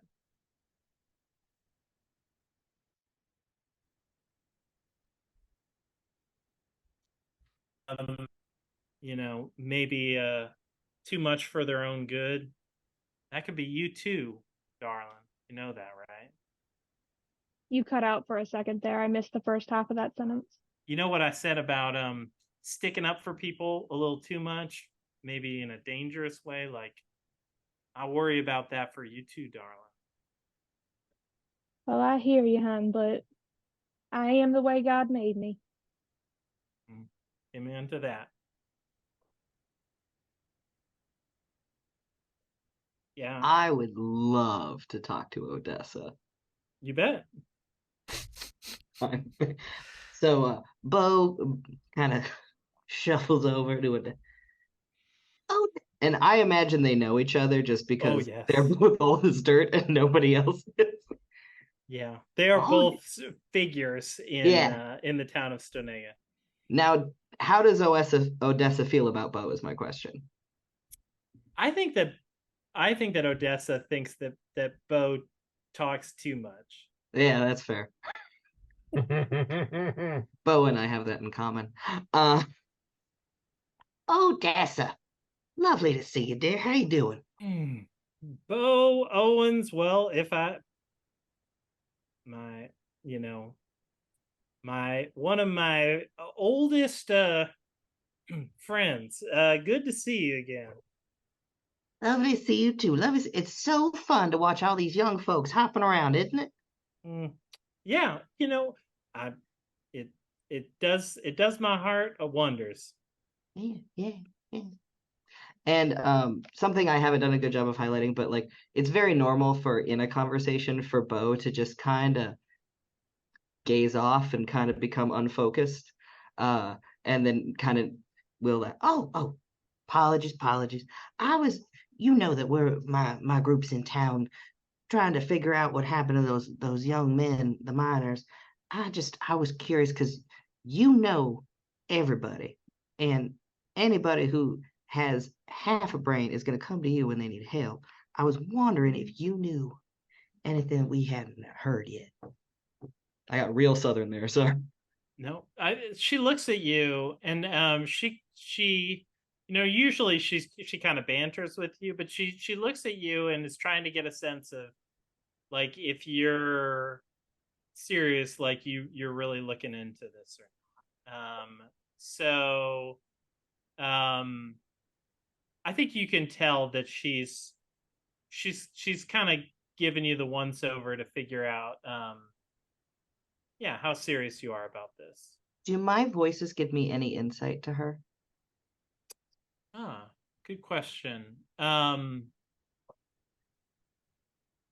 think that your voices whisper to you that this woman has power.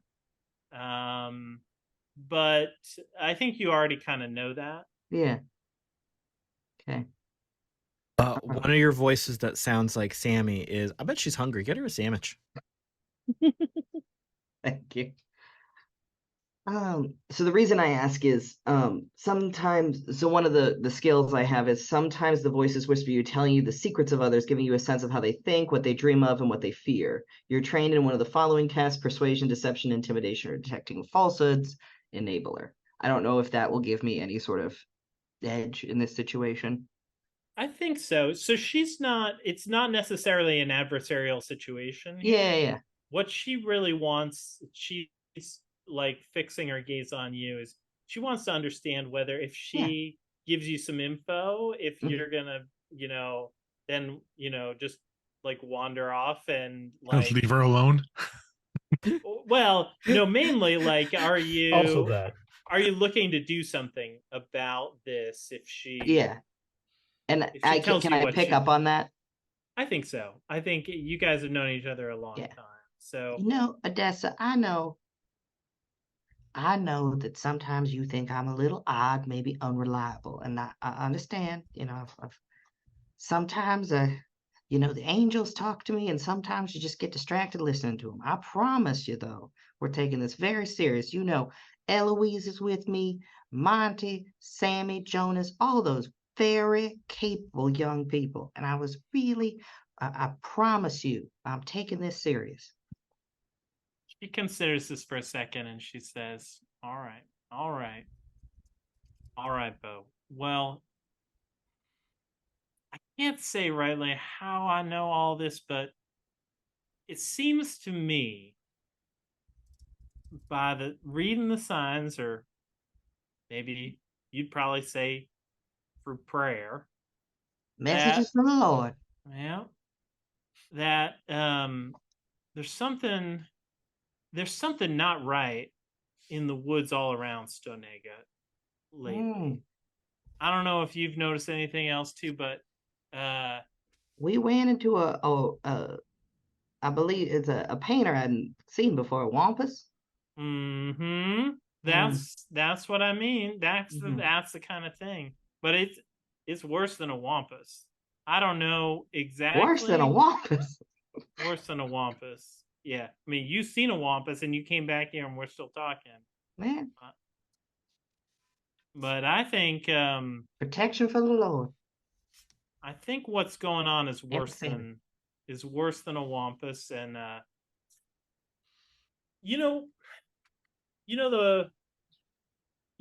area that they call Jimmy's Hill, and I'll get to that in a second. I'll explain. I'm vaguely familiar. Yeah. Something ain't right there. Something has gone wrong, and just within the past few days, I don't know. Everything in my gut is telling me something has been disturbed. Something is unhappy and ready to make us all suffer for it. I think I don't know what's going to be the best way to try to fix that stuff up, but I do have probably something that will help you if you guys are all gonna try to uncover what happened. I do have something. Oh, well, any help would be appreciated. That's very, very kind. She reaches into her boot and pulls up a knife, which she holds like alarmingly close to your face. Yes. That is a very sharp knife. then like she kind of, pulls it back a little bit so it no longer feels like it's being brandished at you. Ooh. It is a ceramic knife that is an artifact. And so this is a magical artifact that I will tell you about. We'll kind of come back to it and talk about it, but now you are in possession of a ceramic knife. Really quickly, but well, bless you. And then his voices, like while he's saying all those things, are like, deceiver, liar, know that you're what you are, and like getting like angrier and louder as I like keep talking about the Lord. And so Bo, thanks, Adessen kind of tries to find a quiet place to write things down, and the writing is like more frantic. And if you could see some of the pages, there's some that like normal words, but others are just like black scratch marks and like drawings of like terrifying monsters. That's amazing. Yeah. All right, who else has got something they want to do? Monty, or should I go? Jonas. All right. So Jonas, you said it's the next day, so he would have changed out of the clothes that he was wearing before and put on his one going out Sunday outfit, his grandfather's old suit, high fashion, circa 1895, probably with the cravat. It's brown, moth-eaten, and it hangs on him like a suit on a scarecrow, but he wears it faithfully every town function, and he will do the same that he's done every town function. He will go to the punch bowl, ladle himself a glass, and then go stand at the back of the room trying to get up the courage to ask someone for a dance. Aww, It will happen one of these days. buddy. But he is going to position himself in the vicinity of Gaines Cormy, one of the few people he actually feels like he is comfortable enough to have a conversation with. All right. Yeah, so you hear Gaines as you sort of approach where Gaines is. You hear him sort of like laughing boisterously. He's like just finishing up a conversation with a couple of other folks, and he's looking for the punch bowl too. And you see him sort of, pull a little flask out of his hip pocket, and he's about to go make himself a cocktail of sorts. You want to say anything to him? I'm just gonna pass him over the glass, which I have not drunk out of, and just to save on the trip. Tips aside. And I'm just gonna say, "Evening, Gaines." Evening. Also, he's quite tall, stands with a stoop, and then looks out through the curtain of hair. So he looks shorter than he is, but if he stood at his full height, it's quite impressive. It's over 6 foot, but he makes sure that no one sees that. As my aunt says, she is 5'13". So he's just gonna shoot the breeze with him for a couple of minutes, just general, before getting down to brass tacks. Just gonna let the liquor work. And you see Gaines, like, as because you just give him some space and you're not talking his ear off, which most people at this dance are doing. You see him sort of like give like a sigh, like you can tell something is eating at him a little bit. And I just say, well, if you keep it in yourself like that, you're gonna pop, and I'll have to sew you up again. He looks at you and he's like, "Oh man, I almost forgot you were here, Jonas." Most do. Yeah, I don't know. I just been worried about some friends of mine disappeared, and It just doesn't. Something's not right about it. Oh shucks, they've been out in the woods. Yeah, probably, but that's the thing is that these are not the reckless types.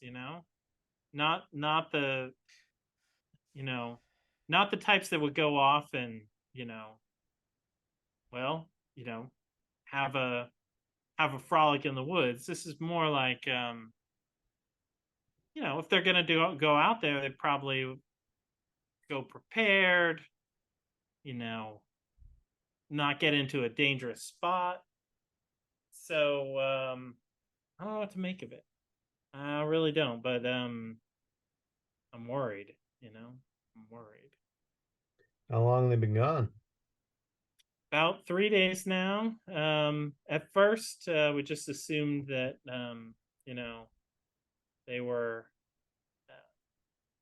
off having some fun. Maybe the foreman at the mines thought maybe they were sick, under the weather, something going around. But then as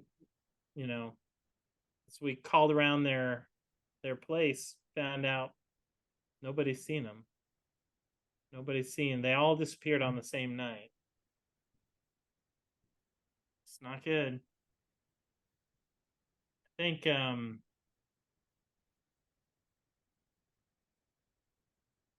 think one of them had recently actually been talking about coming to this dance. He's been looking to try out for a spot to join the band here, but I told him that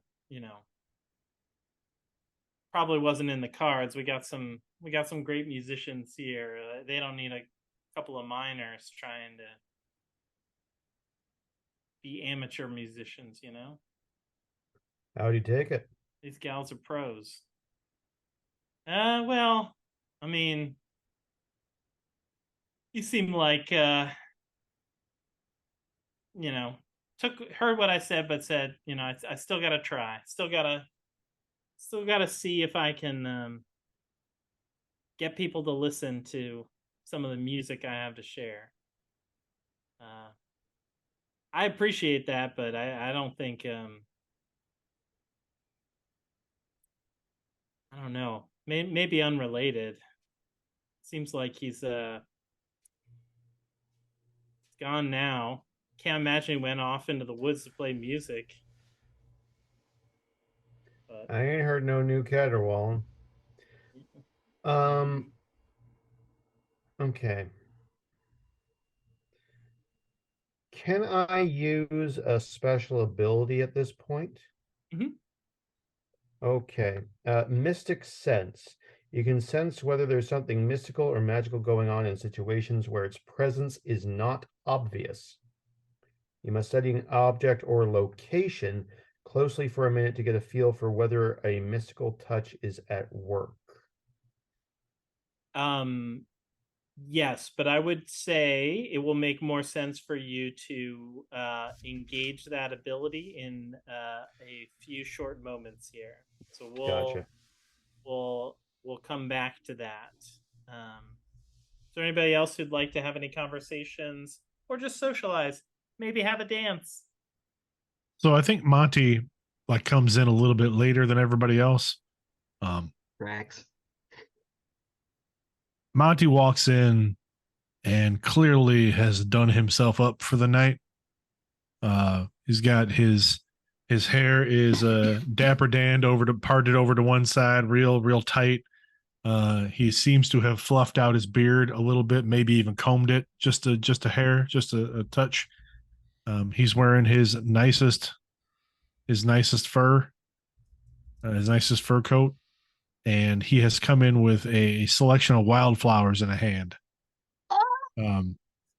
Just like he's just got a little bundle, clearly picked them on his way into the building. Buddy. They may be from somebody's garden. He'll never tell. And he walks in, surveys the room, and beelines right over to Aurelia. Aurelia is dancing. And so probably the best way to get Aurelia's attention at this very moment would be to engage in a dance. Monty actually looks over at her and like waves for a minute and realizes that she's not paying attention. And then he puts, with his free hand, he puts his fingers up and just gives a real big whistle. You get a lot of attention, but you do not get the sense that Aurelia has gazed over in your direction. A whole lot of people have. There is half a room that is wondering what the heck that racket was about. But as far as you can tell, Aurelia's not. And Monty looks around the room. Quit your eyeballing. That wasn't for you. And he will. And he'll walk over. He'll kind of walk up to Aurelia. He's trying to look confident. He's got his chest puffed out a little bit. He's trying to suck in his gut just a skosh. And he, Aurelia, I brought something for you. And he holds out the flowers. So I think at this point, Aurelia, who absolutely noticed this before but did not want to give you the satisfaction, finally looks you square in the eye and says, if you want to talk to me, you're going to need to dance. Well, and she spins off, and she's watching to see if you follow. But well, heck, I thought you'd never ask. Aww. And Monty literally turns to whoever is closest to him, some poor townsperson. Hold this, and he shrugs off the big fur, shrugs off the jacket, and like lays the jacket in their arms, and then puts the flowers on top, and then smooths his hair one more time, and starts to boogie. And right at that moment, right as you start to dance, the band wraps up the song. Right, so this lively tune comes to its conclusion, and you guys are sitting there looking at each other for a moment. Monty gets a look on his face of sheer embarrassment because he had just started a move and could not finish the move, so it's real awkward. Mm-hmm. And then he just kind of turns over to where the band is playing and just says, "Play something fast." So at hearing that, Leanie, who was already standing up from the piano, picks up a fiddle and a bow, and sort of gives a knowing look to the rest of the band. I was going to say, I feel like Monty's exclamation isn't less angry and more pleading. You I'm sure Leanie can see it in Monty's eyes that he's like. Yep. So as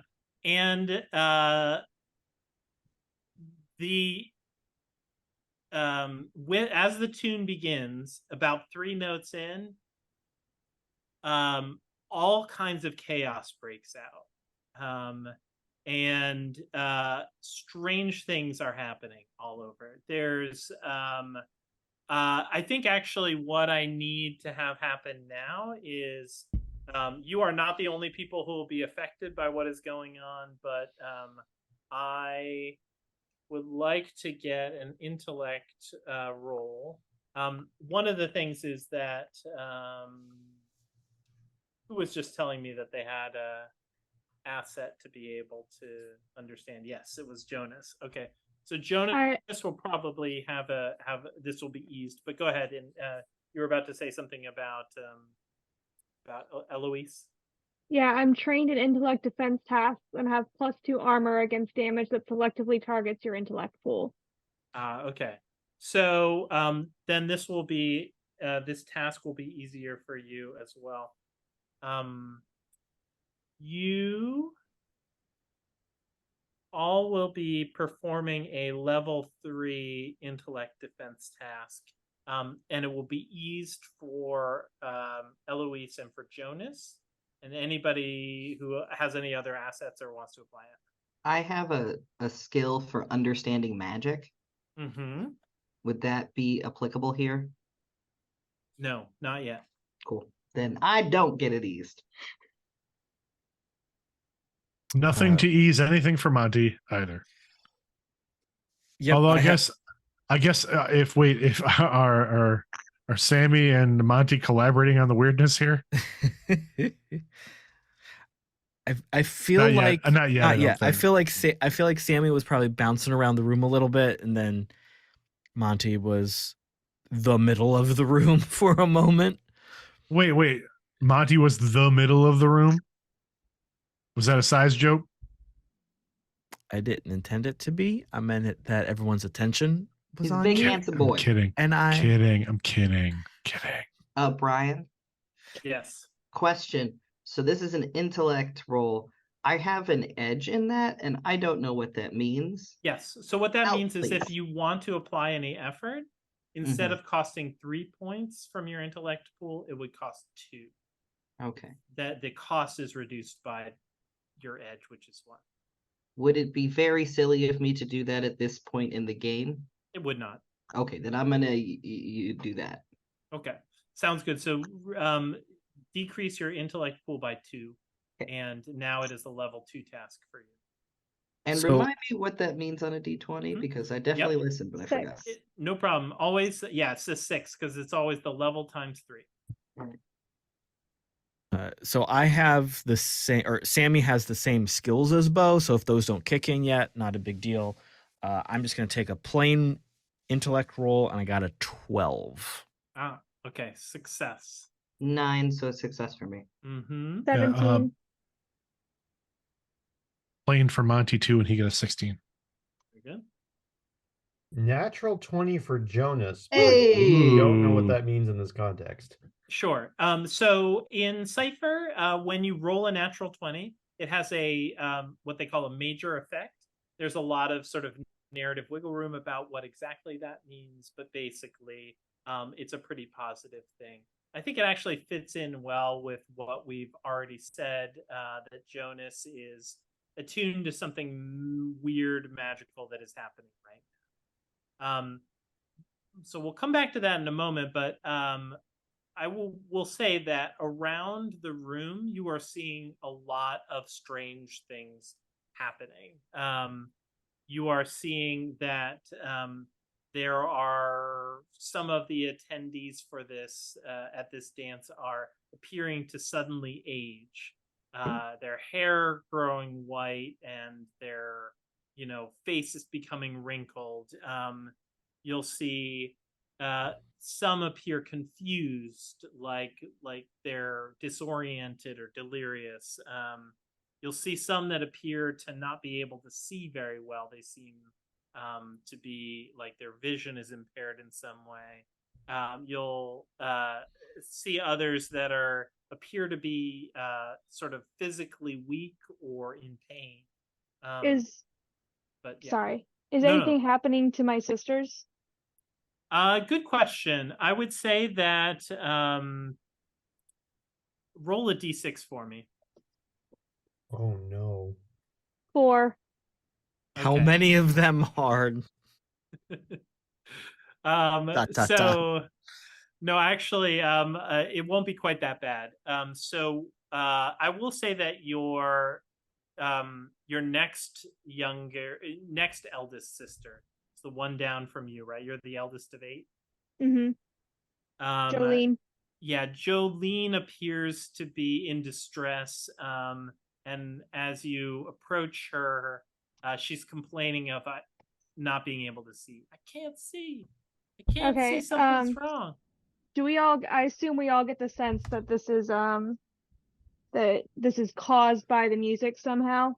I think that you might reasonably guess that, but I think Jonas knows that for sure.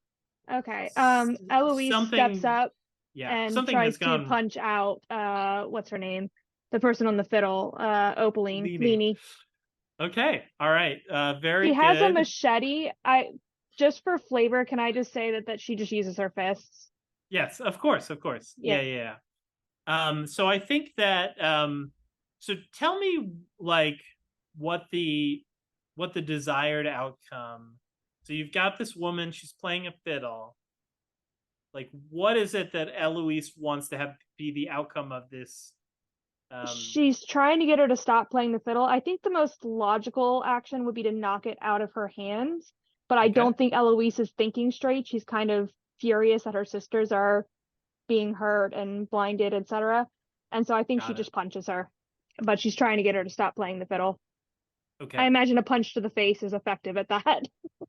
Got it. Okay. So maybe knock her out and or knock the fiddle out of Yeah. one or both of those things. Okay. Yeah. This is I think to do this in the midst of like, you know, basically lunge to the to the where the band is playing and accomplish this is a level 3 task. Okay. And think that you may have some training that helps here, right? I'm looking. Like a protector thing?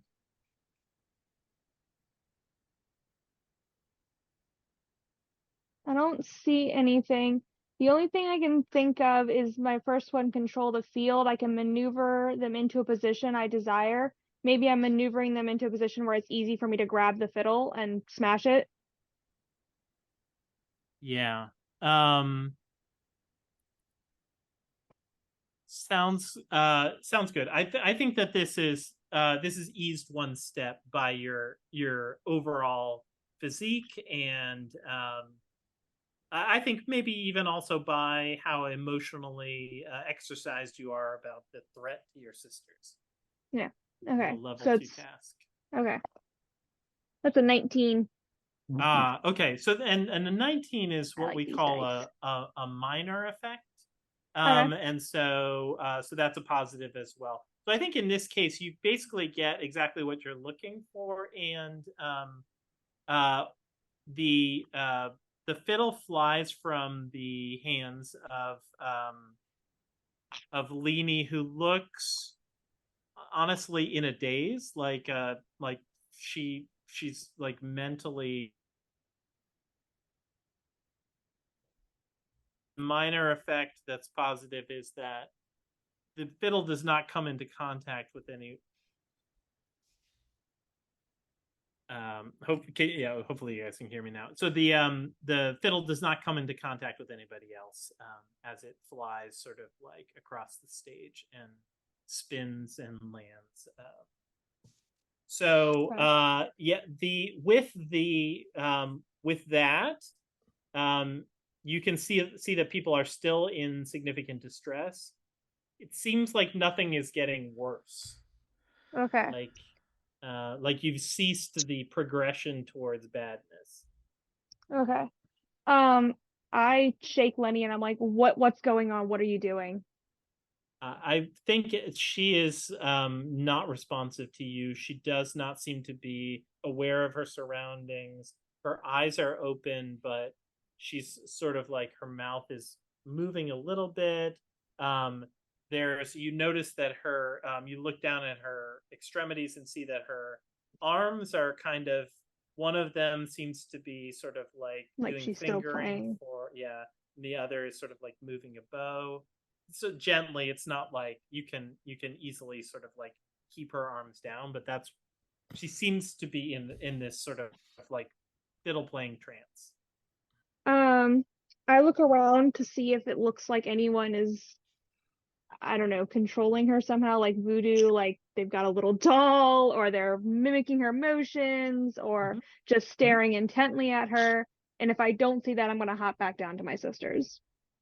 Sounds good. I think you don't see anything like that. And at this moment, I think Jonas, you have seen the, sort of the last 15 seconds unfold and have gathered this much. This is a cursed fiddle at this moment, and that the playing of it at this dance is what caused everything that just transpired.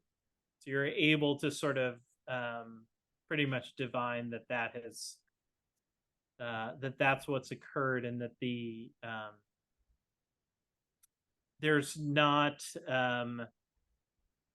not something else in present here at the dance that is a threat other than this instrument itself. Would my major effect on my natural 20 there allow me to negate that cursed fiddle? I have hedge magic, which allows me to do minor, basically parlor tricks. It does not allow me to specifically harm a person or an object. So that's interesting. But could I just negate the effect with it? Here's what I'm going to say. I mean, you can decide if you like this or not. That I think we could retcon that this sort of like that a sort of a spell that you cast at the same time that Eloise landed her punch is part of what sort of froze this curse in place. It doesn't break the curse, but it keeps it from progressing further. Okay. Yeah, I'll take that. Anytime I can kill steel is a good day. No, just kidding. All right, then looking around, I'm going to okay, she's still in trance, but Opaline does not look like she's in physical danger at the moment. Yes. There are other people who are aging, but I'm going to run over to Jolene. I'm going to grab her left hand and place into it the donkey's cross to try to cure her blindness. Mm-hmm. Sorry, I don't know if I'm supposed to put it around her neck. I only put down like the form and use. Yeah. No, yeah, that's fine. I think that here's something else from the major effect that you gather is that this is going to work. It will probably take a matter of a few days, but you can already see that the effects of the curse are beginning to slowly reverse for this one person. Everybody else. Fuck everybody else. Oh, sorry. But Jolene's gonna be just fine. That was our one. I apologize. Used it early. I know. I'm sorry. Yeah. No, I mean, I want to reiterate that the cipher system really does not want you to hoard ciphers. Like finding a good reason to use them is encouraged, and I will try not to punish you for it. Thank you. I appreciate that. The active word being try. Mm-hmm. Yeah. Go ahead. So, as this is happening, one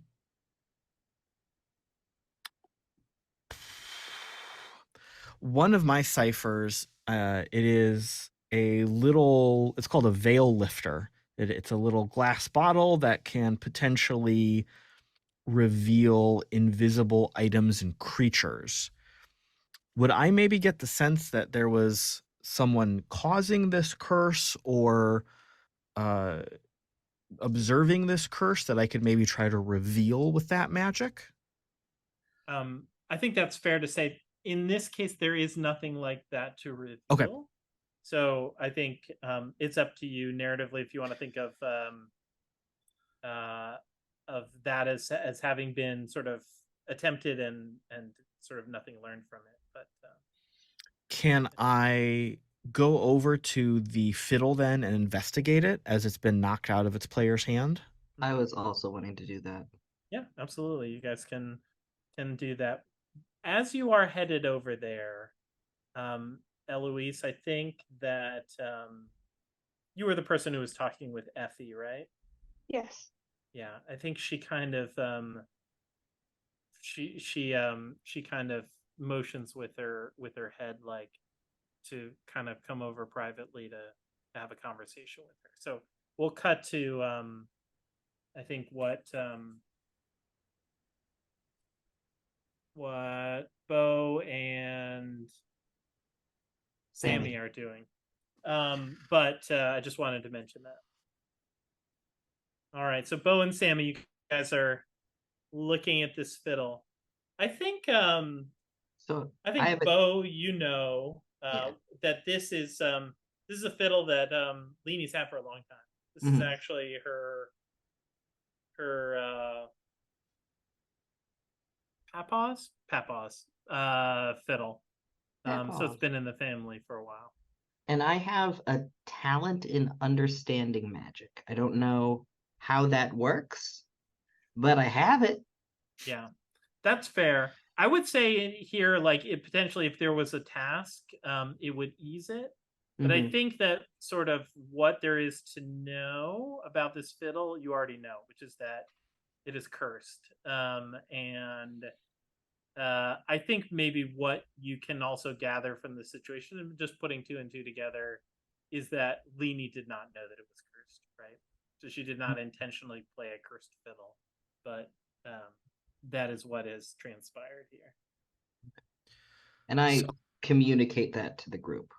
So as Bo and Sammy are looking at this thing and we're trying to figure out where the curse came from or how to break it, because its effects still seem to be ongoing, is there anything that Sammy would know through his connection with the green, or have any inspiration from his connection with the green of something to do to break this curse? Could I take it outside just to get it away from people and create some distance? Could I try to play a counter tune on it to offset what's happened?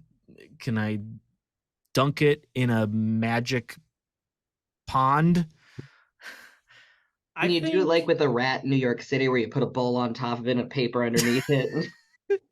Take it outside. Can we invent pizza real quick and attract a rat and then get it to get the fiddle out of here? I think I don't think that there's something that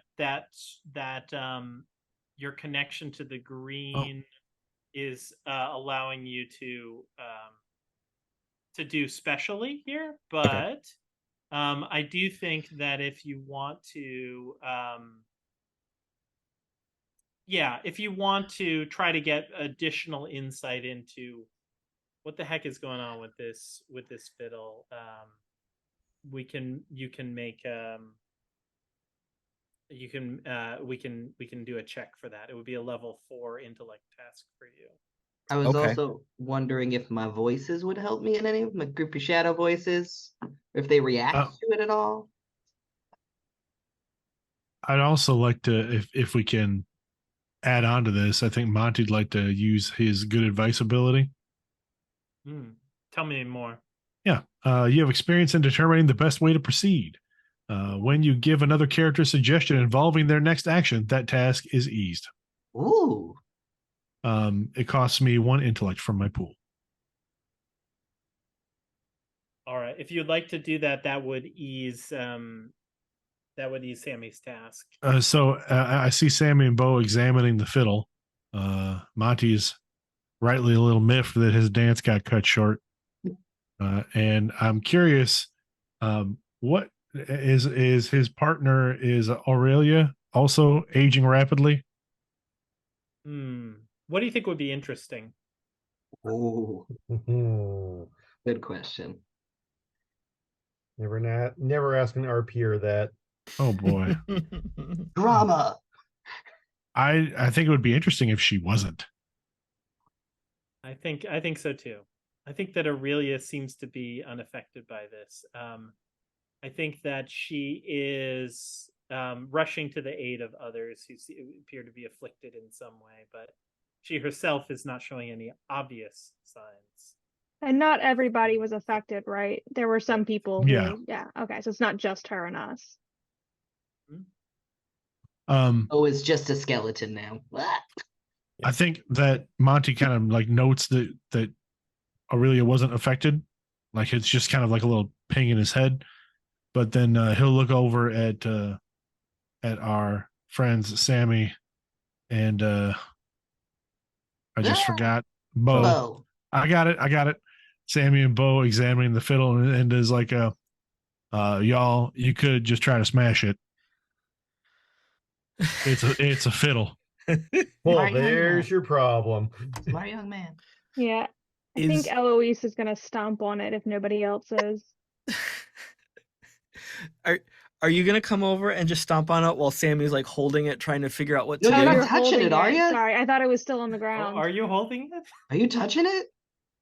Yeah, Ah! I'm picking it up, trying to listen to it. Is there music still coming out of it? Eloise uh, punches him. Sages are supposed to be knowledgeable, right? Like the second Hey, she sees him picking it up, she hey. punches him. I work in the woods. This is I'll give nonsense. Eloise a chance to sort of like, you see him sort of like, he appears to be about to pick it up, but you can intervene here if you wish. Okay, what's the level? So I think I would say that in this case you don't need to make a roll for it. You could just tell us how. You can just punch him. Just tell us how you beat up this kid. That is so rude. I'm just trying to help. Once again, I think the sensible thing to do would be to just stomp the thing. 'Cause I'm wearing boots, so I wouldn't be touching it myself. But I think that's not Eloise's instinct. I think her instinct is just punch. So I think she just punches him, trying to get him to back away, and then she stomps on the fiddle. Sounds upsetting. good. Sounds good. Well, I think now Sammy is sprawled prone on the ground. And right. very surprised by what just happened. Eloise, I understand that you can't. Words first, punches later. So Effie catches Eloise's eye and is like, Okay. After stomping the fiddle, I go in that direction. yeah. And by the way, stomping the fiddle, apart from preventing potentially Sammy from picking it up, like doesn't seem to have changed the situation. Yeah. But it didn't get worse. So Wait, is the fiddle is the fiddle actually stomped, or did Eloisa stomp on it but nothing the fiddle is unaffected? It looks like it's a stomped on fiddle. Okay. I mean, like, the strings are sort of like, messed up now. All right, so I was trying to investigate the fiddle. I got punched in the face. The fiddle has now been broken, but there is no change in the affected people around us. Music is still playing. Oh no! The music is not playing anymore. People stop playing. All right, I go to help Sammy up. Yeah, I think Jonas was about to say something. Mm-hmm. Just, I think you might have answered it already, but when the fiddle was stomped and nothing changed, do I get a sense of anything with my mystic sense up? Is that still active? Do I get a sense that the music is, or that the magic is still there, or is it gone? There is no active sort of magic that's occurring right now. I mean, this, all of the dark magic vibes are emanating from this fiddle, including the sort of shards of it. But like, you don't get the sense that like a spell is being woven at this moment. Okay. So physical destruction does nothing for this. I don't have anything that'll negate the magic. I think Bo has an idea, though. Can I get a broom and sweep it into a bag? Done. Just so nobody's touching it. You've got it. You've managed to. You've managed to sweep up this the broken fiddle. And nothing untoward occurs. Out, like when you pick up like dog poop, and you're just like, you got it in like a gunny sack, a little grain sack. Yeah. And I'm just like, why don't nobody touch it, and we'll find somebody who has been given the gifts of the Lord and see if we can get While rid of it. Bo is ranting about this, I think Eloise joins Effie, who's sort of basically got Leanie's head cradled in her lap, and she's like, Leanie is sort of slowly seems to be maybe coming awake. And so Effie communicates to Eloise like, obviously something's wrong with that fiddle, but Leanie she just had it repaired, and I'm thinking this might be related. And so Leanie is waking up, and she's potentially able to give you more information. She essentially stammers out that she this is her this is her papa's fiddle, and she it was broken, so she went to ask to have it be repaired by a luthier, which is a repairman and craftsman of fiddles and instruments like that. So, and she, basically, indicates like something felt wrong about this man, and but she tells you sort of where she encountered this gentleman, and it's in it's basically in a boarding house, a few minutes walk from here.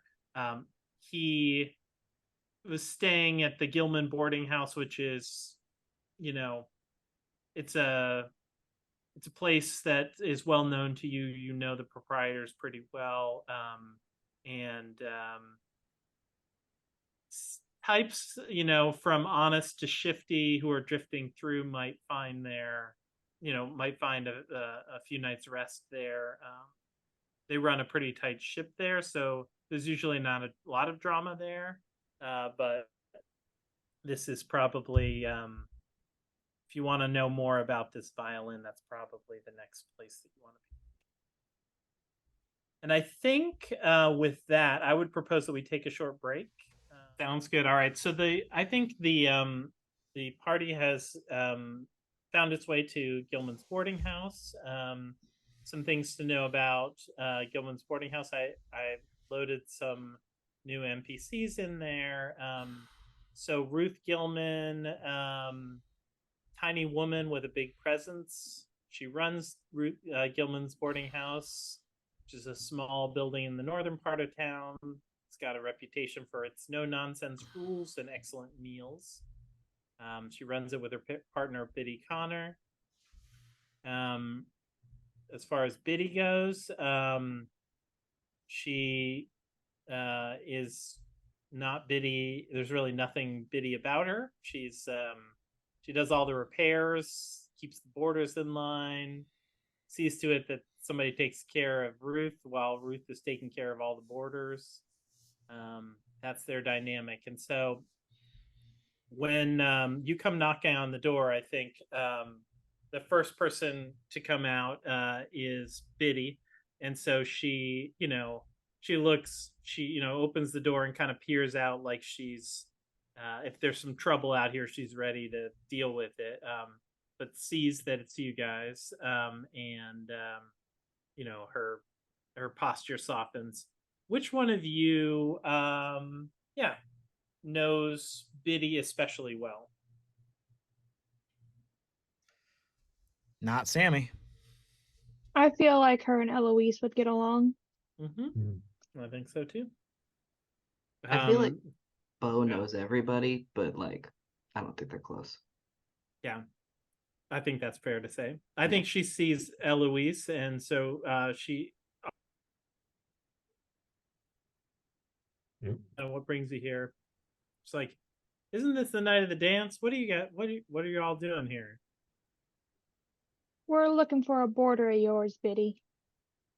And I think as you say that, you see sort of Ruth sort of like sidling up behind Biddy, and she says, "Oh, I bet it's that. I bet it's that Pollard." And so they kind of like give each other a look, and they're like, "Yeah, I think we know who you might be looking for. He came here a few days ago, and he just has looked sicker and sicker ever since. So I think without further fuss, they lead you to the room that Pollard is staying in. show you what that looks like.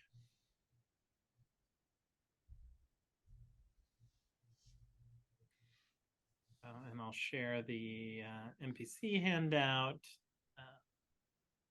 So Pollard Bales is in a bad way. This is the luthier who repaired Leanie's fiddle, and he's sort of on his cot moaning and just looking miserable. He looks older than Bo. He's not as old as Bo. Nobody's as old as Bo. Seems like a healthy young man. I don't know. He's Just- neither healthy nor young. Just for funsies, just because this seems spooky, I would like to use a cipher Mhm. and summon a spirit. Very good. So, would you like me to read the? Yeah. So, spirit conjuration, the form is a hollowed out walnut shell filled with graveyard dirt, salt, tobacco, and witch's butter fungus, which sounds gross. Crack the nut and spread its contents in a crossroad shape on the ground. This summons a level 2 spirit, such as a booger or a haint, that can understand your verbal commands. Once the spirit is summoned, commanding it is not an action. The spirit can make attacks or perform actions as ordered to the best of its abilities, but it can't speak. If it never goes further than long range from you, it responds if attacked, but otherwise only does as commanded. The spirit remains for 10 minutes per cipher level. Very good. So Pollard Bales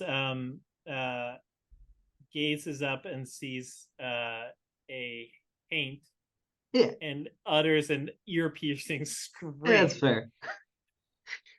It looks like a gathering of shadows. All right. Very good. Yeah, But there's Pollard nothing- is Pollard's like, oh my god. Yes. Oh my god. Like this I know. And he starts praying. He's Lord, forgive me for my sins. This is all my fault. He's kind of in and out of like, he's reciting some psalms maybe, and there's a little Lord's Prayer mixed in there, and he's got some just sort of like he's a few curses. It's a mix of everything. Would we know him? Like, is he from around? No, so he is not from around here, and I think that is also information that Ruth and Biddy have kind of supplied, is that they've never seen him before. He came into town. He is now beginning to mutter something about the fiddle, and so you may be able to get some information out of him if you ask him. He's pretty spooked at the moment. If I Oh. sit, oh no, I'm so sorry. No, you go ahead. Oh, I was just saying, like, I'm gonna I have the preacher's frock on. I'm gonna sit down and be like, "Now, son, I know you've had a rough time," and then I do, like, just trying to be like, I'm a weird dude, but I'm doing my very best to be a supportive preacher energy, and something kind of odd just happened at the cotillion. Is it a cotillion? Is that just a dance? Downtown, and there was something happening with the fiddle, and now we're not blaming you, but we would like to know if you know what happened. And he has a moment of lucidity, and he seems very contrite, and he's like, "Oh, told me that it wouldn't. I'm pretty sure that I've caused this. You see, I was found myself in the woods in a laurel thicket. I guess they call it around these parts Jimmy's Hill. You may have heard of it, and Bo has heard of it for sure. Yeah, that was the thing Odessa mentioned to me. I got lost and was lost for days. And I found, it's going to sound like the weirdest thing. I found this tree that talked to me, and the tree said, all I had to do was take some of its wood and use it for what I do, repairing and carving fiddles, and that it would show me the way out, and sure did. That's how I found my way here. At the mention of the tree talking to him, Monty gets real attentive. Mm-hmm. And while Monty gets real attentive, Sammy slips out the door. Ooh. Sounds good. I would say, so Bo, I think are you, I think it's fair to say, like, you're the person who's sort of like most likely to get something additional out of Pollard at this Let's point. use that religious trauma. Get that guy to tell me his secret, because God will be mad if he doesn't. Here's what I would say. Level 3 intellect task to try to get something else. I do have a talent in detecting falsehoods. Okay. If that makes a difference. Yes, I think that will ease this to a level 2 task. Which is 4 on the... All right, gotta give above a... Yes, 6. Above a 6. Come on. 6 or higher. Fancy Gen Con dice. Nat 20. Woo! Oh, okay. Fantastic. Machanky boy. Here's what you learn. He has not told you the whole story at all. Mm-hmm. We won't role play it, but he basically, through a long sort of like sobbing confession, tells you that he did get lost in Jimmy's hell. He did encounter a talking tree. Yep. And the tree said, if you find a way to free me from this responsibility of protecting the world from this monstrous evil that is lying beneath it, that it will that he will show you the way out. And so Pollard promised to do this. And as soon as he was out of Jimmy's hell, he kind of told himself that like he had hallucinated the whole thing, and he promptly broke his promise. And so he did use the wood to repair this this fiddle, but he feels responsible because he knows that he didn't do what he promised he would. I don't want to role put it, but at the end of his confession, Bo is gonna do the sign of the cross and lay like, God forgives you. I do not. Dude, I knew I liked Bo for a reason. Good old... And like the really creepy shadow thing kind of comes up behind, like, you have released an evil into the world through your selfish actions. Think about it. And then I leave. Oh no, this is bad, you guys. Have you ever seen Fern Gully? This could get real Tim Curry real quick. Monty, before we vacate, Monty kind of leans up, grabs a scrap of paper, maybe newsprint or something off a table. I'm going to need you to tell me where that tree was. And Monty's got a mapping skill. Ooh. So, all right. So this is a hard task, not because you're bad at mapping. You're actually fan-freaking-tastic at it, but because he is clueless and he was genuinely lost. So I think this would be a level 5 task, which would be eased for you, but that's my thoughts. I can see Kyle has something to say. Can we? Trying to think of how I could help. Yeah, ciphers are items, right? Ciphers are Almost items. always. Yeah. Can I give a cipher to another party member? It depends. Tell me what you're thinking. Jag of Luck. It's a piece of cloth with a bit of dried frog blood on it. It allows you to re-roll without expending XP. Yes. If you fail a roll. I think yes. If there's a failure here, then there'll be a second shot at it. We can use that cipher in that way. Think if I have anything else I can use to ease this. I don't think I do. I think I'm just trying to also think of how Eloise might help. I am helpful. I just don't know. Is there She's some what way I would be doing? Yeah, is there some way that your presence would allow him to be less rattled? Well, I wonder if Monty's very large, and I wonder if Eloise's presence might be just calming. Like, I don't know about that one. No, Eloise is a she local? punched me in the face. Well, this no, guy, but this guy is scared that he's going to get punched in the face. She is a local, so maybe like she'd be like, "Oh, I know that tree." Yeah, that's good too. You do not know this tree, or like in the air, the land. Like as he is describing the area that he may have found the tree in, and like Eloise may be like, "Oh, yes, I know where that is." I love that. That's a great explanation. So yes, the task is eased by one additional level, and I think So we're we're now at at 3? level 3. Yeah. Okay. Do you want to apply any effort? Yeah. And that's 3, right? For the pool, 3 for a spend. That's right. Unless you have an edge in intellect, in which case it would be 2, but I don't. then it's 3 intellect points. All right, here we go.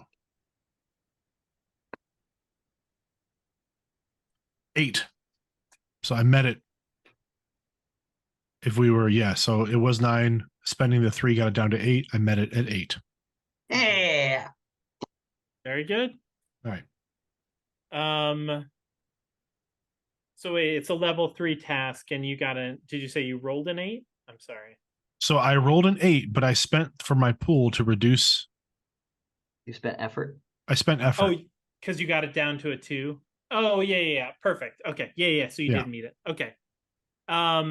Yeah. So actually, you have a pretty good sense. It's going to take you 2 days to get there, but you have a pretty good sense of how you would be able to do this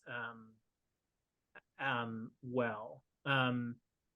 So I think maybe we can kind of I think between here, between this moment and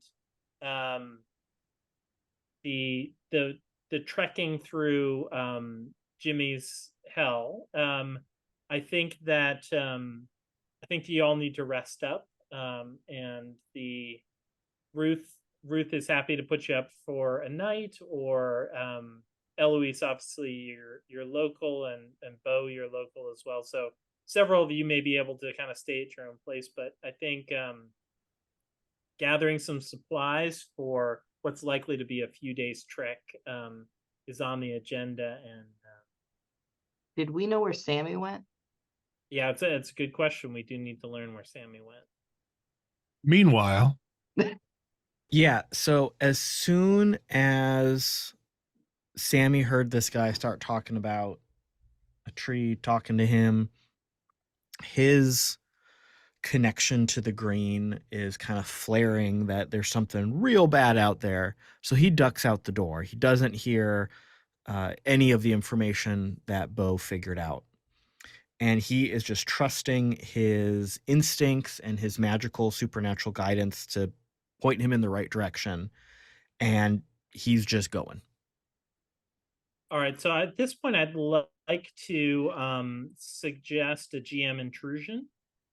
So in Cypher, this is basically where the GM introduces a complication. If accepted by the player, it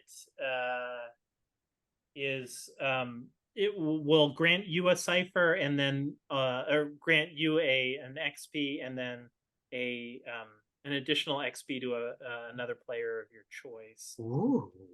Yeah, In I'll this- accept it. Well, you don't know what it is yet. That doesn't matter. I'm going to accept it. So in this case, what Have I you would met Caleb? say, Chaos. what I would say is that the spirit that was summoned by Bo followed you out. Yeah. Yes. And unbeknownst to you has integrated itself into your soul at the moment. Not permanently, but is sort of waiting for a moment to emerge, possessing your You got possessed. corporeal body. Shit happens. All right, let's All right, go. so you have an XP, and you can grant an XP to a player of your choice. So this is literally an intrusion. Oh yeah, it's an Hey. intrusion.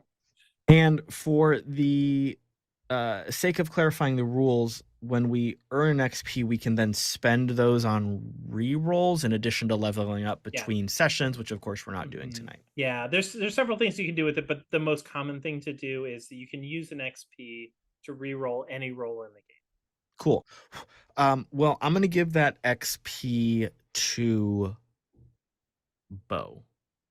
Hey, 'Cause is this it is 'cause his fault. Who knew that summoning an entity of shadows was a bad idea? Whoa. Everyone. You are an irresponsible ghost owner, Bo. I am. It's a Go haint. clean up after your haint. It's This public service announcement brought to you by Ghost Handler. Handle your ghosts before they handle you. This episode brought to you by Haint Wipes. Clean your haint with a handy little haint wipe. See, I come up to Free the Moisten. line, and then Michael breaks the line in half because I he's so love tall. that me swearing was not the weirdest thing. Was not the most extreme thing. So I I break run the a PG-13. yeah. Michael and I are holding it back tonight, friends. You're being very brave. I run a gothic horror campaign every week, and every week the tagline is just serious gothic horror because it always devolves. It always devolves. Brian, I am so sorry that obviously this is infected your game too. It's not a problem. I Infectious. appreciate. Yes, Heat wipes.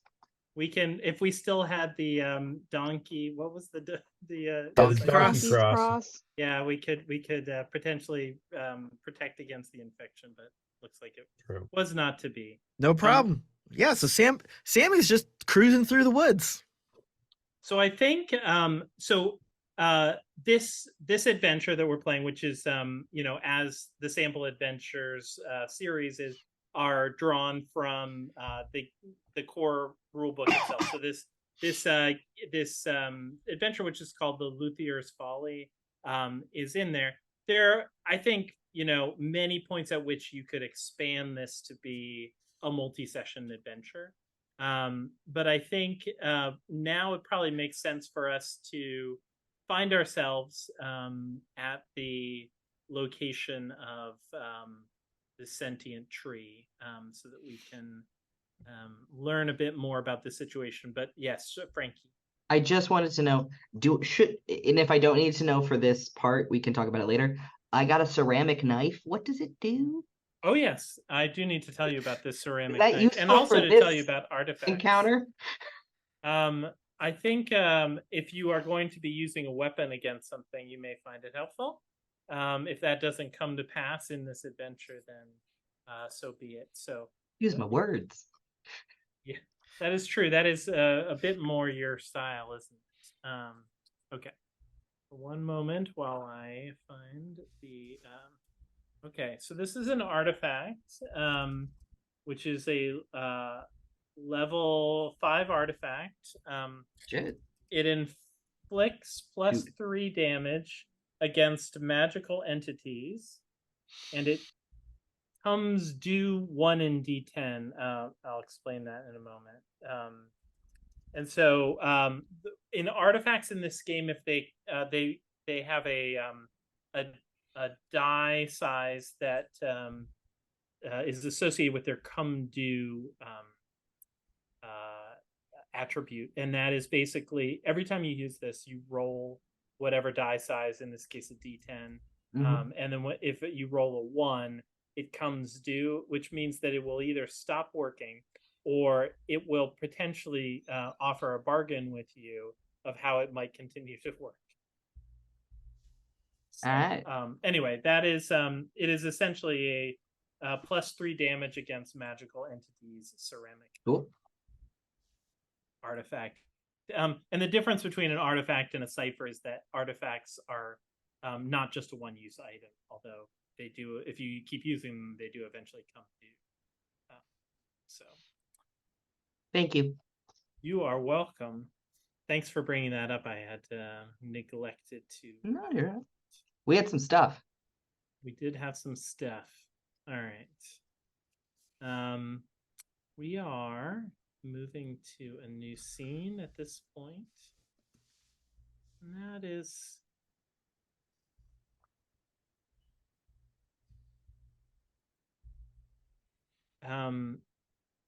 in the forest, by far the most enormous tree that any of you have ever seen. Just the sheer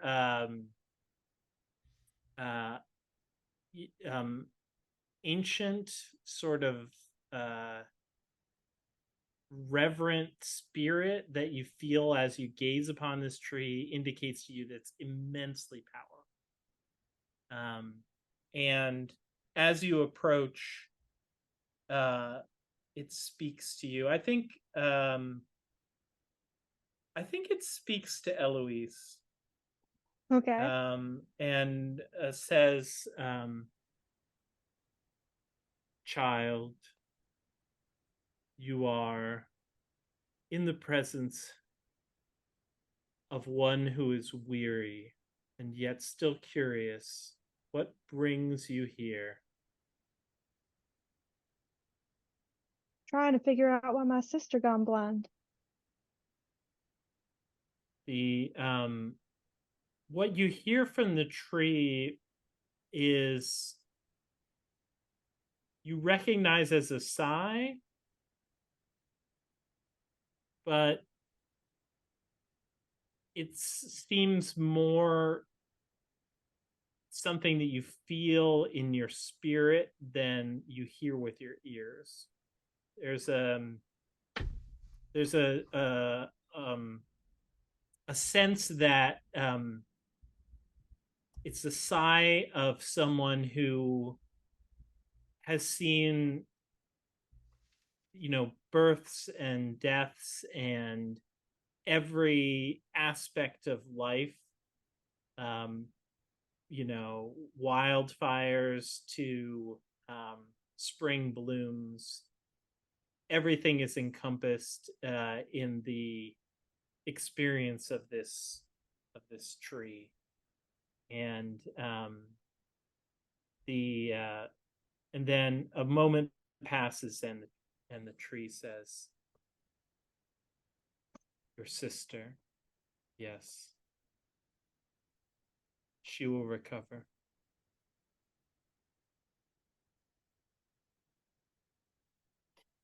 Then another sigh, and the tree says, you've come here because of the man who did not keep his word. Suppose you could say that.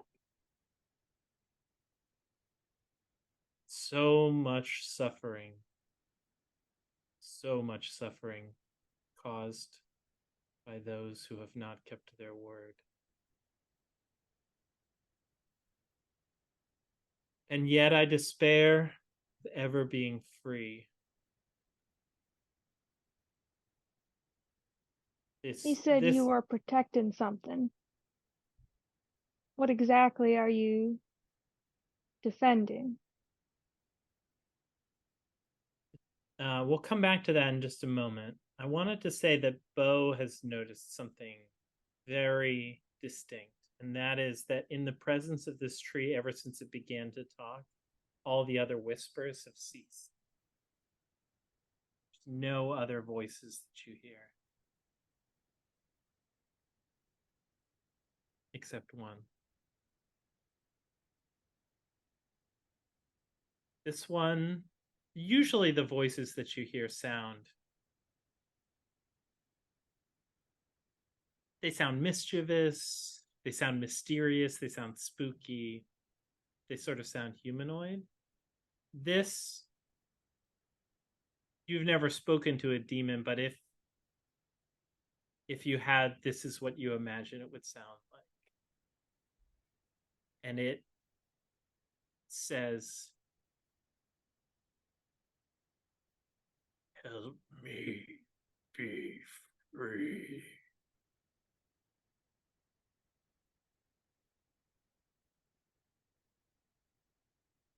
This is not coming from the tree. The tree is having a conversation with Eloise, and I have seems to be distinct from that. Do I get the understanding that the for the audience, backstory for my character is that he was rescued from a mine by a creature made of shadows and never told anybody about it, and that's when he started hearing voices. Am I getting the vibe that this is the origin of that creature?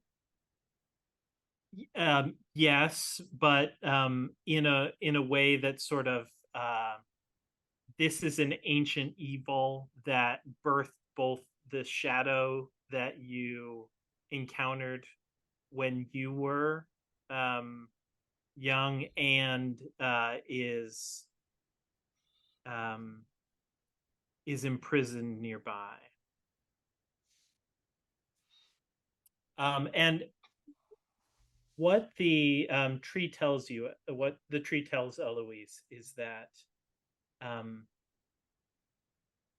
she was not always, it is a she. She was not always a tree. She looks like a tree. She's something else entirely. But when many years ago,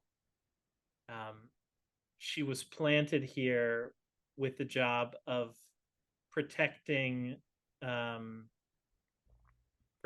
the region from a terrible evil entity that is encased within the ground. And this creature is called the Cinderling. It's unspeakably evil, made of fire, and resembles an enormous centipede, but horrible, much more horrible than any living centipede, and equally a creature, an element of fire, and this seeks to set fire to the woods, not just here but throughout the land, throughout the region, and to cause suffering and destruction everywhere that it can. And so as the tree tells you this, it shows you pictures that you can see in your mind of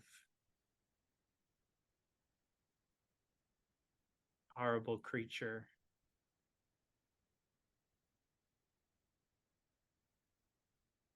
And says,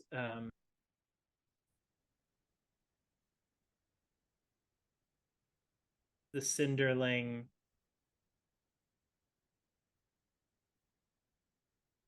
strives to find new ways of amassing power so that it can burst from its prison. And the tree tires of this responsibility. It seeks someone or something that can take its place. This is all it asked of Pollard. Help me be free. Help me so I can finally rest. But And what's strong enough to replace you? That I could not say. I will say this. You five pledge your words of honor to help me find a way that I can rest. I will undo the evil that has been done through this song that you have heard. Thought you said that was already going to be undone. Your sister. She will be well. But many others, they yet suffer. That's right, she got the donkey's cross.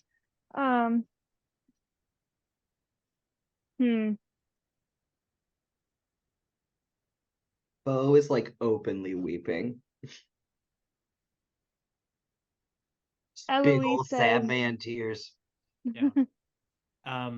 And just so I can be clear, Brian, is everything the tree is saying audible, or is it just is it speaking individually with these people? Like, I think, yeah, you get the sense that like the experience is as though you're having a conversation, but it's more like this is so it's not just an individual conversation. She's the tree is addressing Eloise, okay. but the content that is being shared from the tree is being shared to all of you. Okay. So there's just a big mouth that just opens up in the trunk and goes, I am the Lorax. Sorry. Again, my apologies. Eloise Okay. says, don't know how, don't know when, can't speak for my friends, but I'll do what I can.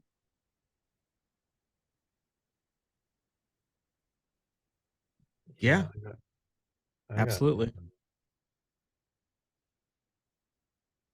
nothing. The tree gives another sigh, then says almost to itself, oh, should I trust again? But what choice have I? And I think, Sammy, you feel something it's like an itch, or that starts behind your ears and spreads to cover your whole body. And it's this sense that there is a spell somewhere that's being broken, a spell that you've witnessed take place. And you have this immense, like, once this is uncomfortable what happens, and after about 2 minutes and it's spread throughout your body, you have this immense sense of well-being that the curse has been undone. I don't know whether you want to communicate any of what's happening. I think that your fellow party members are like, can see that you are in some sort of physical distress. But Yeah, is there a visual? I don't think in this case that there's a visual associated with it. It's just sort of this sense of like knowing that the tree is keeping its word. It's undoing this dark magic, or this magic effect. Wait, Sammy was hurt by. I'm sorry. I should have. No, of the like sort of what happened at the dance. Oh. That's being undone. So the curse is being unwoven, right? Correct. I was confused if it was the possession or not. Might be. Oh no. Possession's So I have a skill in understanding magic. It's an S. So I don't know what that means. Ooh, There's a T, fancy. an S, and an I. Yes. The S is checkmarked for understanding Specialized. magic. Specialized, thank you. Yes. Specialized. So it eases things by 2 tasks, or by 2 levels Wow. when you use that. Can I try to figure out what the magic is that made the tree here? Not that it is holding it in, but like the actual transformation sequence that turned the tree what it was before. Can I figure out what it was before and just the mechanics of it? Because if we're going to, replace the tree with a new model of Guardian, we need to know how to do it. Can I roll for that? Here's what I think is that I think that you would understand where to start this journey, and you don't need to roll for it. You understand where the lengthy process of finding something powerful enough because you yourselves are not, but essentially recruiting a force of the green to relieve this tree of its sacred duty. I think you know where to start that search. That search will not be today, but while you are, I think,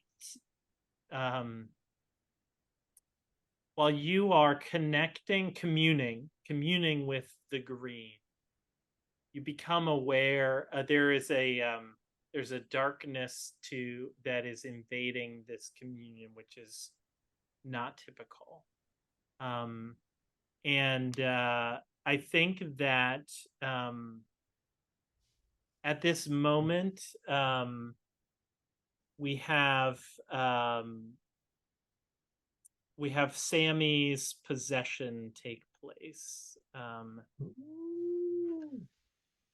And I think that the goal of this spirit that is possessing you right now, Sammy, is to cause sufficient mayhem to release the Cinderling. And so I think that this involves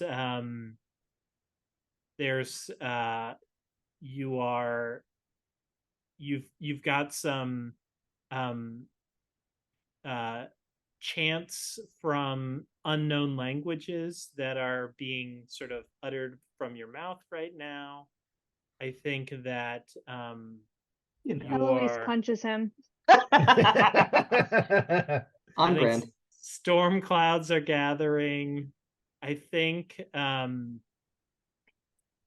this moment there's even a force that seems to be sort of it's almost like a shimmering wall that sort of like is separating you from your compatriots. So I think Eloise can try to break through this, but it will take some effort to do that.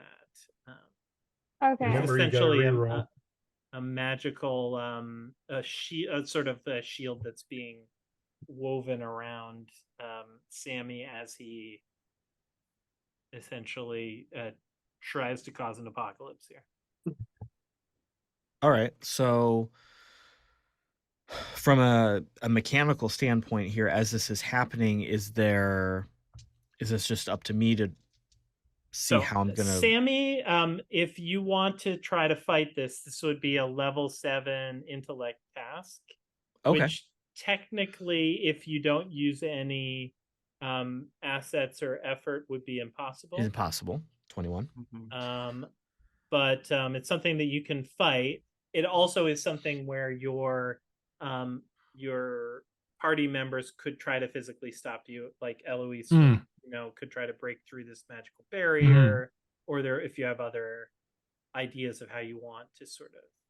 Okay. Is there a way for me to get a sense of detail other than just the malevolence of what is going on, like where it's coming from, or the nature of the spirit? Basically, I think that you are there's no reason for the spirit to essentially withhold that too much information from you. Okay. And so what you get the sense is that this spirit is attempting, has been called by the Cinderling. And the Cinderling has been basically reaching its sort of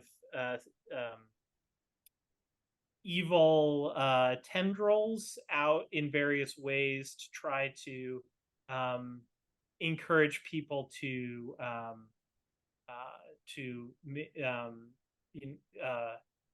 power hungry people to make sacrifices to it, and other ways to sort of amass some dark magical energy so that it can break free from the hold of this tree. Do I know that that's my spirit that possessed him? What would be interesting? I think it'd be interesting if I knew. Okay. Yeah. Maybe one of the phrases or one of the things coming out of its mouth, it like triggers one of your voices. Yeah. Mm-hmm. Or it sounds like one of my voices. Yeah. Eloise is going to do two things. She's going to take a chip of wood that's painted haint blue out of her pocket, and she breaks it in half and puts the two halves in her pocket. And then I'm using my ciphers. And then she's also going to take out a brown leather bag, and she just says to it, "The devil can't dance when he's kneeling," and then puts it back in her pocket. And so she now has armor equal to the cipher level against damage from all malevolent magical creatures, including witches, demons, ghosts, and spirits.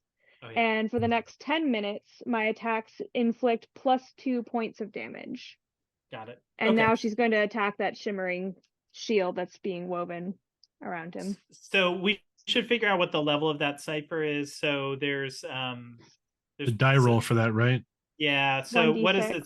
1d6. Okay. So roll a d6. It's a 4. Okay. Yeah. Tell me, can you just one more time tell me again what it does? I know you just read it, but I gain armor equal to the cipher level against damage right. from all malevolent magical creatures. Okay, very good, very good. So sounds good. What is your plan next? You've successfully essentially activated these ciphers. What do you plan to do next? I'm attacking that shimmering shield. Okay. And trying to break through it, and then I'm going to try to punch him. Okay. And knock him out. So I don't know if I'm aware that he's being possessed yet. I just know something weird is going on, and I'm hoping I can knock him out so that he can't continue. Okay. I think this would be a level 5 task because of your status as a protector and a well-established thrower of punches. It's eased to a level 4. Okay. And so anything else you want to do? You want to apply effort? Yeah, I definitely want to imply effort. So I think you probably have a might edge. I do. So yeah. that's So just 2. Spend 2 might points, and that eases it to a level 3 task. Would it help Eloise with the punching if Monty was to come up and give old Sammy a big old bear hug? I don't think you can make it to Sammy, but there's the barrier. I think that standing ready to sort of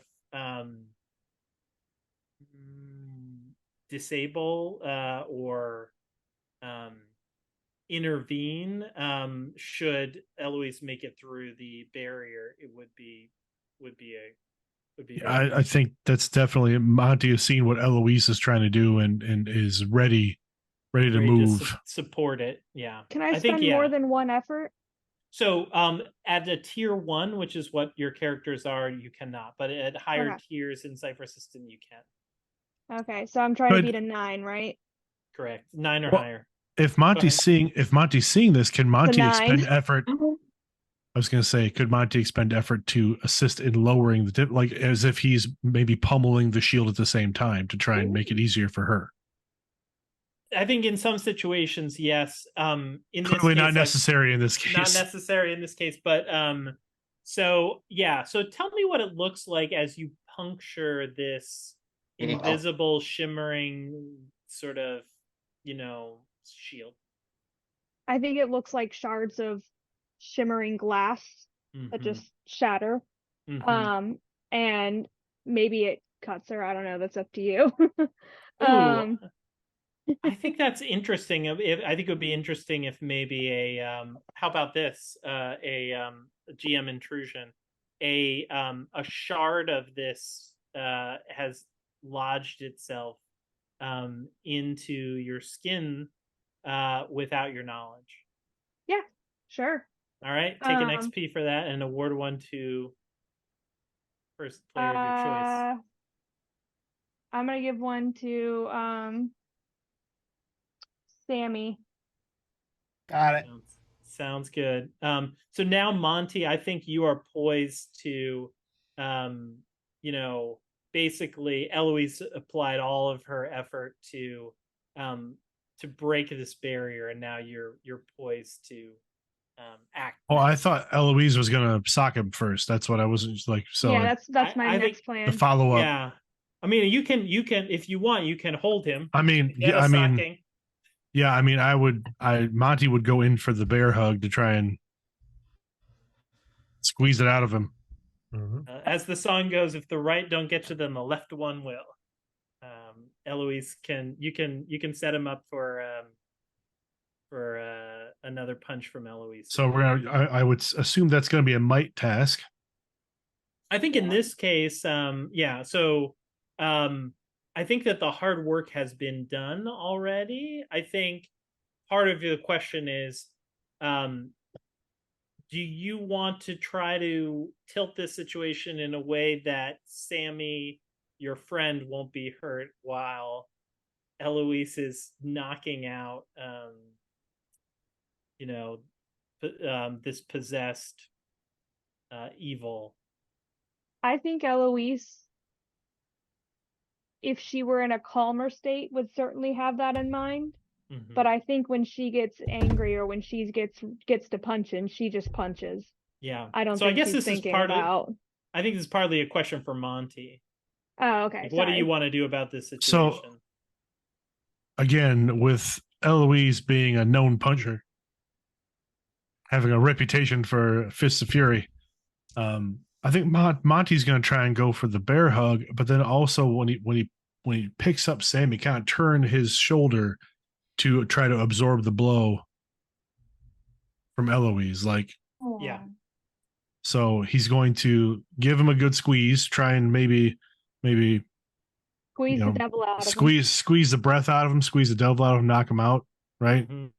But then also kind of shield him from Eloise, because Eloise packs a wallop.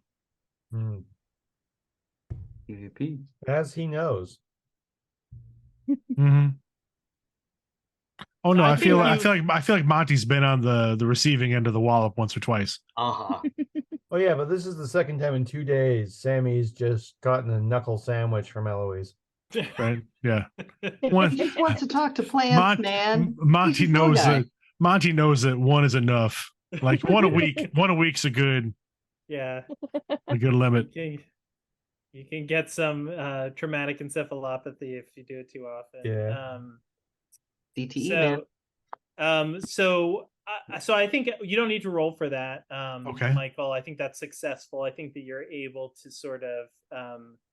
We have Sammy is incapacitated, and at the same time, doesn't get the full whacking of a Eloise punch.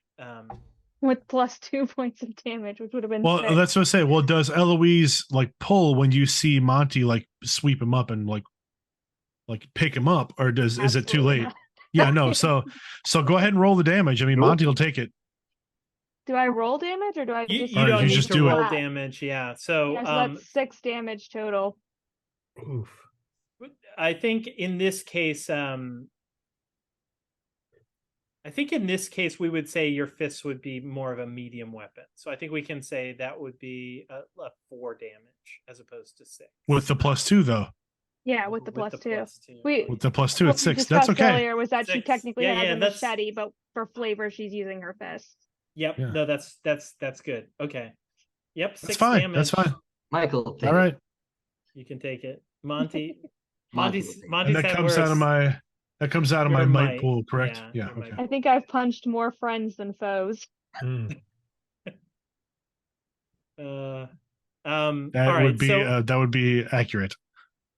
I think for Jonas and Bo, I think that you guys share a look that like, okay, Sammy's he's incapacitated, but like he's still possessed. What are you guys gonna do about this situation? And and Monty's over there. Eloise Eloise just cool your fires, Eloise. Eloise, knock it off. I got him. I got Sammy. He's fine. Do you want to go first? Because I'm not sure what I want to do yet. Who are you talking to? Kyle. Ah, thanks. Just looking at what I can do. I got nothing for spiritual stuff. It's all regaining hit points. Okay. I've got a charm of retaliation where if someone hits me, Eloise, they take damage too. And I got a jagged luck as a cipher, but I can see if there's magic in the area as getting a sense of it, which kind of figured, you know. I I'll can say do this. I think that you're able to sense, you both are able to sense that Sammy is struggling, like the actual Sammy, his soul is struggling to dominate the spirit that's possessing him. And I think that you would be able to aid him in that task if you wish to do so. You can do something else too, but that's something that you could do if you Nope, that's perfect. Can I once okay, question for the GM. Charm touch. I can restore 1d6 points to one stat pool of any creature as a special ability. Would that help him break free of this or no? I think it would help to sort of like I think it would help him restore any intellect pool points that he spent on as effort, if that makes sense. So in other words, Sammy probably would want to expend effort on this task to ease it further, and so that is an additional way that you could sort of help soften that blow. It may not be necessary, but that is how you could use that asset. Okay, so I'm going to have to wait for him to. Okay. I think what I'm going to do is I'm going to open up his hand and place in it's my grandmother's old handkerchief. It's got a little bit of blood in it, and like on it. It's the jag of luck that I was talking about earlier. It allows him to re-roll if he fails. Would that work as well? Yes, that would work. Okay, I would rather do that. And I'll burn that cipher. And okay, so if you fail your roll on trying to break free of it, Sammy, you can roll again. And I think at this point, so Kyle, I think if you want to sort of aid your spiritual strength to, or add your spiritual strength to Sammy's as he tries to break free, that will ease his ease the task by one step. Absolutely, I will help him with that. I think if Bo wants to do that, I think what that involves is utilizing the ceramic knife. Yeah. That Miss Odessa gave. I guess. So would Bo know what would happen to him if he went against the voices? I think arguably that's what Bo has been struggling with all along. Yeah. He doesn't know whether listening to the voices and which voices is the right thing or the wrong? Mhm. I think. Shoot, that's a hard one. Oh, great. Now we're going to have to deal with the MPAA. Sorry. If it But helps, I have. the fines are coming out of your take, Frankie. Okay, well, I'll take the pay cut. Bo looks at the ceramic knife and thinks at the voice in his head, the one he can hear, the Cinderling, and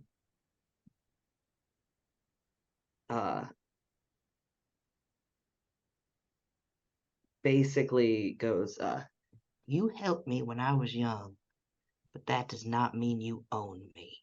And is going to use the magic knife to try to help Sammy break free. Sounds good. Is there a part of Sammy that that the knife should be aimed at in order to maximally Where help? should I stab you? I don't know. Where would According to- the actually, this is probably for flavor and silly. Since it is a being of shadows, can I try to stab Sammy's shadow? Love it. Sounds good. That's good. That's some All folklore right. shit right there. Mm-hmm. So let's take stock of this roll. It started with a 7. And Sammy, there was some other asset that we had that was Jag of make it luck. easy.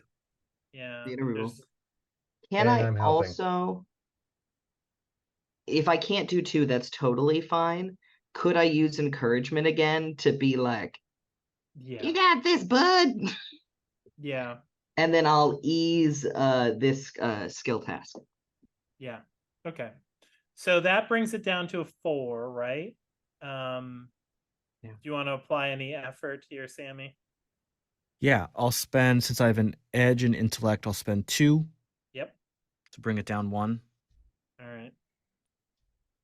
So that brings it down to 3. Yep. That's All a right. 3. 9 or better. And that was a 1. You get to reroll. With the Yeah, but wh- there's also a free GM intrusion. Yep. Yeah, that's gonna take precedence over a reroll, right? Reroll. And Okay. then we'll do the intrusion. Okay, that's fair. So for the reroll, I bumped up to a 19. Sounds good. You you are able to break free of this possession. Yeah. I would like for you to describe what the rest of the party sees, what that looks like. So was Monty still holding Sammy while all this was happening? Aww. Yeah, Okay. I think that's the plan. Okay. So this was probably very much a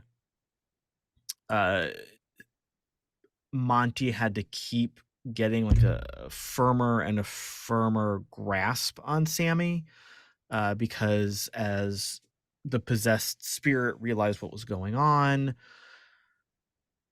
Damn it, Sammy, you're It slicker than duck fat. yeah, it started fighting back. So eventually Monty had to kind of get Sammy into just a basket hold kind of thing, pinning down his arms and his legs. It was pretty ridiculous. But then with all this other help coming in, there was this moment of tension where it was kind of calm in the middle of the storm for a second, but nothing really changed. And then suddenly, like breaking through the surface of the water, Sammy takes this big gasp of air. his whole body relaxes in the wrestling grip that Monty had on him, and there's this palpable change in the air. That tingling goes off of everyone's skin. It's like everything drops a couple degrees. It feels cooler and much less tense. Ah! Love it.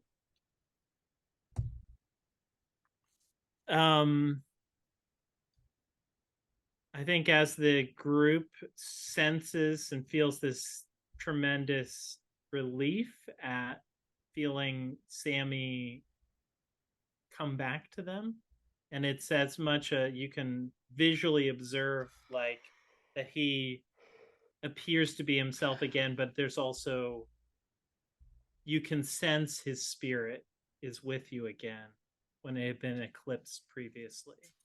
So I think as you are all having this moment of intimacy and relief, something feels not right. The leaves from the sentient tree begin to fall, and the voices return to Bo. Like, Yeah. are the leaves changing like seasonally, or are they just falling off the tree? They appear to have changed. This looks like essentially when you next gaze upon this tree, it looks like the dead husk of a tree. Dead, sort of like got it. Like it's no longer a living tree, and so its pieces of bark are cracking off, and limbs are falling, and leaves are shriveling and falling off and the tree is no more. And that, my friends, is our adventure. That is, I end on a GM intrusion of the tree is no longer, but we'll do a quick epilogue. As I promised you, the curse is broken. If anybody would like to relate any of the things that happen upon returning to Stonega, encountering some of the people they saw at the dance, Eloise and her sisters, anything you like at this point. Eloise definitely checks on her sisters, but as long as they're okay, she's just business as usual. Mm-hmm. Sammy would stay out in the woods if this tree is now dying or is already dead. Mm-hmm. And they had just learned that it was the only thing keeping this stronger antagonistic force in check. He would set up camp there and try to figure out what was going on and see what the green could teach him, so that he could try to do better next time. Yeah, so I think we see sort of like Sammy trying to, using all of his ways of communicating with the green to figure this out. I think I'll say this, that the Cinderling is no longer present there. For better or more likely for worse. Seems no longer imprisoned under the great roots of this now dead tree.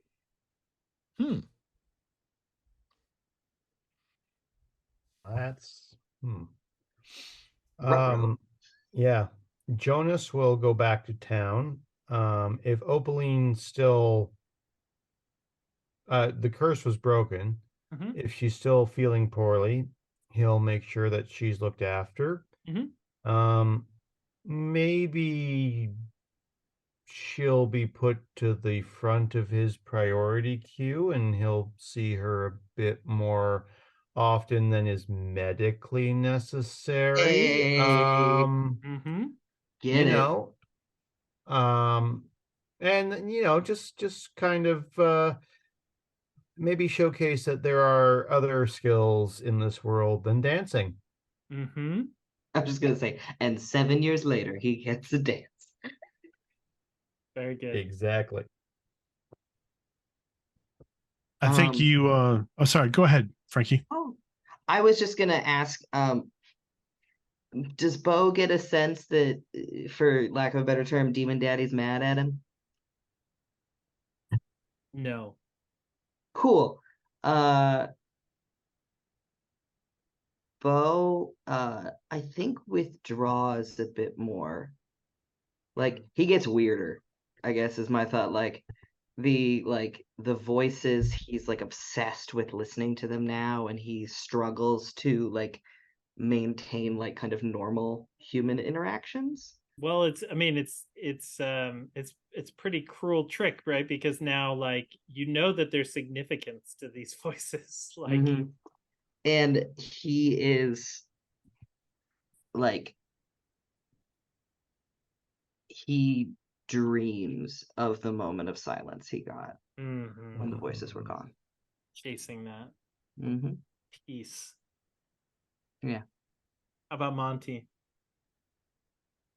I think this experience has Monty spending a little bit more time out in the woods with our friend at the tree, right? I think it got him strangely a little bit closer to his mother, and his mother's ability to talk to the forest and have conversations. And this was the first talking tree he'd ever come across, and that was kind of a big deal. But I think you also see, you get glimpses of Monty making his way back into town, maybe carrying a nice stole that he made out of the pelt of a particular creature that they felled earlier in the night, earlier in the adventure, and presenting maybe that pelt, that stole, to a certain Aurelia. Nice. Knocking on a door early in one evening with another handful of wildflowers, his hair plastered down, and with spit. Yes. I think what we see is we see in profile we see Monty knocking. We see the door open inwards, and then we see a hand reach out and grab the fur pelt and sort of like pull inside. Ooh. And the door swings closed again. Well, don't worry, folks. Even if we got the spirit of wildfires released from its eternal prison in the forest, at least two of us got dates out of it. So it's a wash. It's a wash. All right. I was really hoping Monty and Sammy were gonna hold hands while they talk to a tree, but that's okay. I'm fine. So, Brian, thank you for running us through this sample adventure. Yes, thank you, Brian. Absolutely. I hope you guys had fun. I certainly did. And again, proved the age-old rule that no adventure survives contact with players. You guys will destroy your creative. I think we went to fun places that are. If you read this adventure, you'd be like, "This is not the one that I played." Nope. So one of the things we do like to do here with our sample adventures is discuss how we think this went in terms of giving the average reader a good good piece of experience with not only the game mechanics themselves, but also the setting. Brian, as you pointed out, we did diverge a little bit from what was printed on the page, but players, what do we feel here? Do we feel that running through this gave us a good experience of what Old Gods of Appalachia had to deliver? Is there anything you feel maybe could have been a little bit more engaging or revealing? Is there anything you think was done especially well to help the average reader who doesn't know the system and the setting really get kind of dialed in and figure out what's going on? Any specific comments or feedback from anybody? It's pronounced Appalachia. If I'm- I take one thing away from this whole thing, It's- it's Appalachia. Appalachia. All right. I will say, just because I don't know how the characters are built in this game or anything, I'm coming in to completely fresh. Sure. The healer character is very focused on healing. Mhm.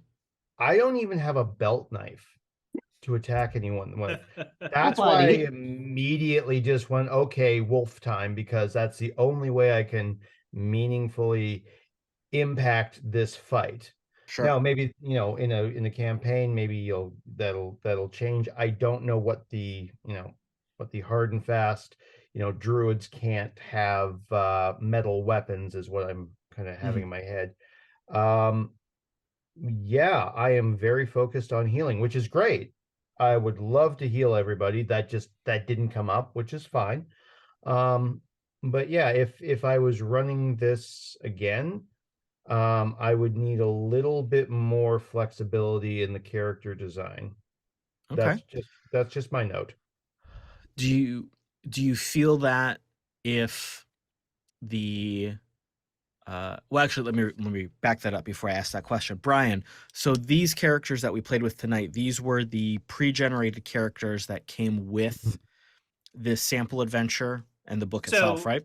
Yeah, sort of. So they're Monty Cook Games has the core rulebook, and this adventure is in the rulebook. They also have something that's called the Player's Guide. Okay. Player's Guide contains some of the information. It's a very small paperback. If you get the physical, it's a paperback volume. And it has, that's exactly what it is. Yeah, Kyle. Perfect. It's got a little bit of information about the setting. It's got a little bit of information about how you might create a character. And then it has these five pre-generated characters. Gotcha. So it's not necessarily something that you would say is a one-for-one matchup with this adventure. Although, these are pre-generated characters. Right. This is their pre-generated adventure. It makes sense to right. utilize them. But the point I was getting at, and I probably phrased that a little bit badly, was these are characters that the game designer, the production company, has created and written to say, use these. This is a good example of what to do. So, Kyle, to your point, do you feel like that hitch in the Getty Up was a detriment to a brand new player, like someone who doesn't understand role-playing games, or maybe has a very brief casual knowledge, but knows the podcast? They knew Old God of Appalachia. They said, oh, I kind of know what D&D is. I love this podcast. I want to play this. And this is what they sit down with. This is their first experience. So in your perception of the very focused, like hyper-focused character builds, no right or wrong answer here, but are you feeling that's more good, bad? What's your take? If they have experience with the podcast, then they might be able to pull tricks out of their hat that I don't have access to as someone who is new to this whole setting. Now, on the other hand, I know D&D 5e very well. Sure. And a lot of people will come in completely new to the game and say, oh, I am a cleric, therefore I am a healer. If you like, but push comes to shove, you can always bash them with your great big hammer. Right. I am just pointing this out, and this is not a complaint, so please no one take it as such. No, we're just open discussion, no wrong answers. I do not have that. I literally do not have that option. I don't have so much as a spoon on me. I have a bottle that says it's glass. I might be able to turn it into a Friday night special if I want. Well, and I'm curious. I'm curious also because it seems like the character sheets are set up in a way that if you didn't have a weapon, like you could still use your might to do like a fist attack, or you could probably pick up a rock and use a might check in that fashion too. So even if you didn't have a listed weapon, like the attribute pool gives you a base to be able to say, okay, well, you can still do something that involves might. You can still make an attack. I think the But system you're allows for that. relying. Oh, Sorry, go sorry. ahead. No, go ahead. No, just sorry, didn't mean to cut you off. You're No. relying on the player's facility with the system. I never thought of that. Yeah. Like legitimately, I didn't. I'm looking at my character portrait. Mhm. The man looks like my uncle. He's all skin and bones. I literally never thought of punching anything because that would break this guy. Yeah. Yeah, he is thin to the point of knobbliness. So I didn't think of that. You're right. I'm sure it Mhm. could, but it's not in the rules. I think Like, I think of that's it in this form, like, you know, some like different systems, right? So D&D very much is set up so that everybody can kind of do everything, right? Mhm, That's just mhm. kind of how that system is set up. And as you explore other systems, you find that other systems specialize, like, okay, well, this character is good at these things and not really the other things. And I Mhm. kind of feel like Cypher can be that way, where you have characters that are very good at one set of skills and then very much relying on other people to fill in kind of those gaps where Mhm. there may be things lacking. And Mhm. being an intro adventure, or being like kind of again the sample adventure and introductory characters, they may be trying to kind of push that direction as well. So you have that the sage is, you're the healer, like that's really what you're meant to do. Mhm. Not that you can't do anything else, but that's your specialty, right? And you know, again, you've got like Eloise, and Eloise is like Punchy McPuncherson, like I will hit or machete everything. You know, luckily she was only using her fists, but I will hit or machete anything that gets in my way. You know, man, person, friend, it doesn't matter. Um, so I'm curious. I would be curious if that is something that someone with more experience in the cipher system would say is accurate about the cipher system. Mhm. And I also I think the point that we're looking at here is there's a very fine line between let's hold a new player's hand and tell them every single thing they can do, and let's trust a new player's imagination and invention and let them lead with that first and then let the rules support it. And with a sample adventure, it's really, really hard to deliver that. That's a very hard sweet spot to hit. Nikki, where were you? Nikki was Yeah, about to please. say something too. Yeah, jump in. Mhm.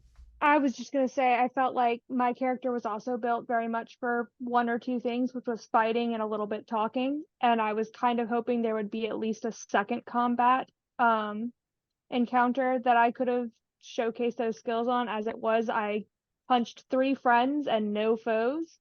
Um, so it would have been nice to be able to use some of my abilities a little bit more. I would build on that as well, Nikki. I felt like I liked the character idea, but the like Monty, unfortunately, in this particular adventure, really didn't have much to do. Hmm. Like, and that was just the nature of how everything played out, I'm sure. But like at the end of it, like Monty was kind of like, okay, well, I'll hit something and I'll grab something. And of And course, there's then something to be said for how Brian pointed out. We definitely strayed from the Yeah, way the and- sample adventure was written. Totally fine, but that yeah, does and bring we're up a also- little bit of a pro and con. and we're operating under a time crunch. Also, we don't have we didn't run the full adventure, as far as Right. I'd be aware. Brian, that'd be correct. We had to fast forward a little bit. yeah. So there's I'll jump in with a couple of things just about sort of the adventure and sort of how I modified it. Is that okay? Sure, So, absolutely. So first of all, I wanted to start off with a combat encounter that is not a part of this adventure, and so the Wampus encounter was something that I brought in, which my hope was it's a little bit flavorful for the setting, because what the heck, like Wampus sounds kind of silly, but it's Mhm. also meant to kind of show you like there's some lethality here to what maybe seems a little bit silly on the surface. And gives a chance for people to start to interact with one another during combat, which I thought was kind of fun the way that you guys did as players, and a chance to sort of like have some pretty low stakes combat, because I knew that the next thing that was going to happen was time was going to pass, and so any points that you expended with effort or things like that I mean, it's a little unfair because I didn't tell you this, but I knew that like those would all be replenished, and Right. so it was meant to be sort of a low stakes way to sort of like try out how do I do things in the system. But a lot of this adventure happens. First of all, there's the whole thing around the dance, which is just an enormous sort of social occasion. And so there's not really, I mean, other than, you know, get that fiddle out of that girl's hands, like there's not that much sort of like physical stuff Put that's that thing happening back where it came from. Oh, and there's also no sort of like opportunity for like a healer to be doing very much in those situations. I will say that probably if you were to look at how you would optimally run this adventure, you would spend maybe the first session up to like either the end of the dance or sort of talking to Pollard Bales. And then you would spend maybe at least 2 sessions wandering through this spooky forest. Well, and that's kind of what as we're talking, right? Because I mean, I feel like Monty's skills were basically all about that exploration piece that we completely skipped. Couldn't get to. We couldn't get to. Yeah, we just didn't. It wasn't part of the cards for our adventure. So yeah. Do correct me if I'm wrong here, but it feels like a lot of what we saw with these characters was shifted much more towards the action side of things, the exploration pillar, the combat pillar, not as much really supported the social encounter pillar. Maybe that's just my perception of some of these abilities and skills that could potentially be a little bit of a challenge for new players if these are newbies picking things up off the shelf here. Frankie, you gotta... Oh yeah, so this was my first time with the Cypher system. Cool. And I was a little nervous just because like I've done Fantasy Age, a little bit, 5e a little bit, and I actually enjoyed this much more than I thought, because it was like, good. When I agreed to do this short notice, I was like, oh cool, another dice system that I need to learn. But it was much more conversational, and I liked that better. I liked the style of it's basically like, it felt like a negotiation with the DM of like, well, I'm really good at understanding magic, can you make the number a little better for me? There's and a lot of that in Cypher. I enjoyed that quite a bit. So as someone who was new to Cypher, I liked the system more than I anticipated. Good feedback. I felt a little bad just because like I feel like as the bard of the group, I felt like a lot of this was tailored more towards my character, and I didn't want to be like, I'm the main character, but also like I'm the one who's supposed to convince people to do shit. Yeah. And you have stuff for like spiritual nonsense going around too. I literally have nothing that affects anything other than the body. That's and not fun. I think that's the same for Eloise and Monty, really, outside of the ciphers. No, that's actually, so for Monty's character, a lot of the special abilities that Monty has are about observing and giving people benefits, like, again, to being able to say, okay, I've seen this before, so this is easier for you because I've seen this before, I've experienced this. But like a lot of that from 4E. I think the challenge in that became also that, like, there in a system like this, there wasn't really any kind of particular order that we were going in when we did have things happen. So it was difficult to say, okay, well, I'm going to do this first to make everything easier for everybody, because it was like, okay, well, which or who's going now, who's doing what, like what's happening. That was harder for me to track when to use certain abilities, because I wasn't sure how my abilities were going to impact Jonas, or how they'd impact Eloise, or or Sammy, or what have you. So definitely challenging their rule sets that tend to give a lot of flexibility and negotiation and cooperation, as we pointed out, being able to negotiate the challenge of a fight or the danger of a fight by creatively using your abilities, which also bolsters the role play at the table and in the scene itself, lends itself then to being a little bit more loosey-goosey, confusing with, okay, who And acts and first, some of who that helps each other out. and some of that also may have been, again, unfamiliarity with the system, Yeah. right? Because Old Gods of Appalachia is built on the cipher system, and if you're not familiar with the cipher system, It's that's tough. an additional learning curve on top Yeah. of the new game, right? And also consider our background. A lot of us have a lot of history with a much stricter level-based, order-based role-playing system. So we kind of have to shake some of our built-in habits Mm-hmm. to adjust to Cypher's needs. Yeah. So Yeah. A new person who has very limited game experience picks this up off the shelf. They're going to have an entirely different set of challenges than we do tonight. Could be better, could be worse. Mm. I think overall, this is a good example of the uniqueness of the Cypher system and the genre that is being presented here based on the podcast. I think that I mean, I could definitely see this. I mean, the horror, the spooky vibes, like Sure. of course, you The know, vibes are there. us being the group that we are, we leaned a little bit more into kind of the comedy, funny, a little bit Mhm. more of the lighthearted side of things. But I could definitely see this being the type of adventure or a sample adventure, the setup being something that could be done in a very terrifying way, in a way to evoke like that kind of dread yeah. Mhm. that you hope for in the setting. And there is something to be said, especially in anything in the horror genre, any type of horror genre game, the less competent your characters are, the less that is on the sheet for them to do, that amplifies that genre. Mm-hmm. If For you sure. walk into a horror quote unquote game, but you've got a +5 flaming sword and armor and huge guns and dragon pets, that horror element is gone because you as a character have enough power to combat some of the horrific elements.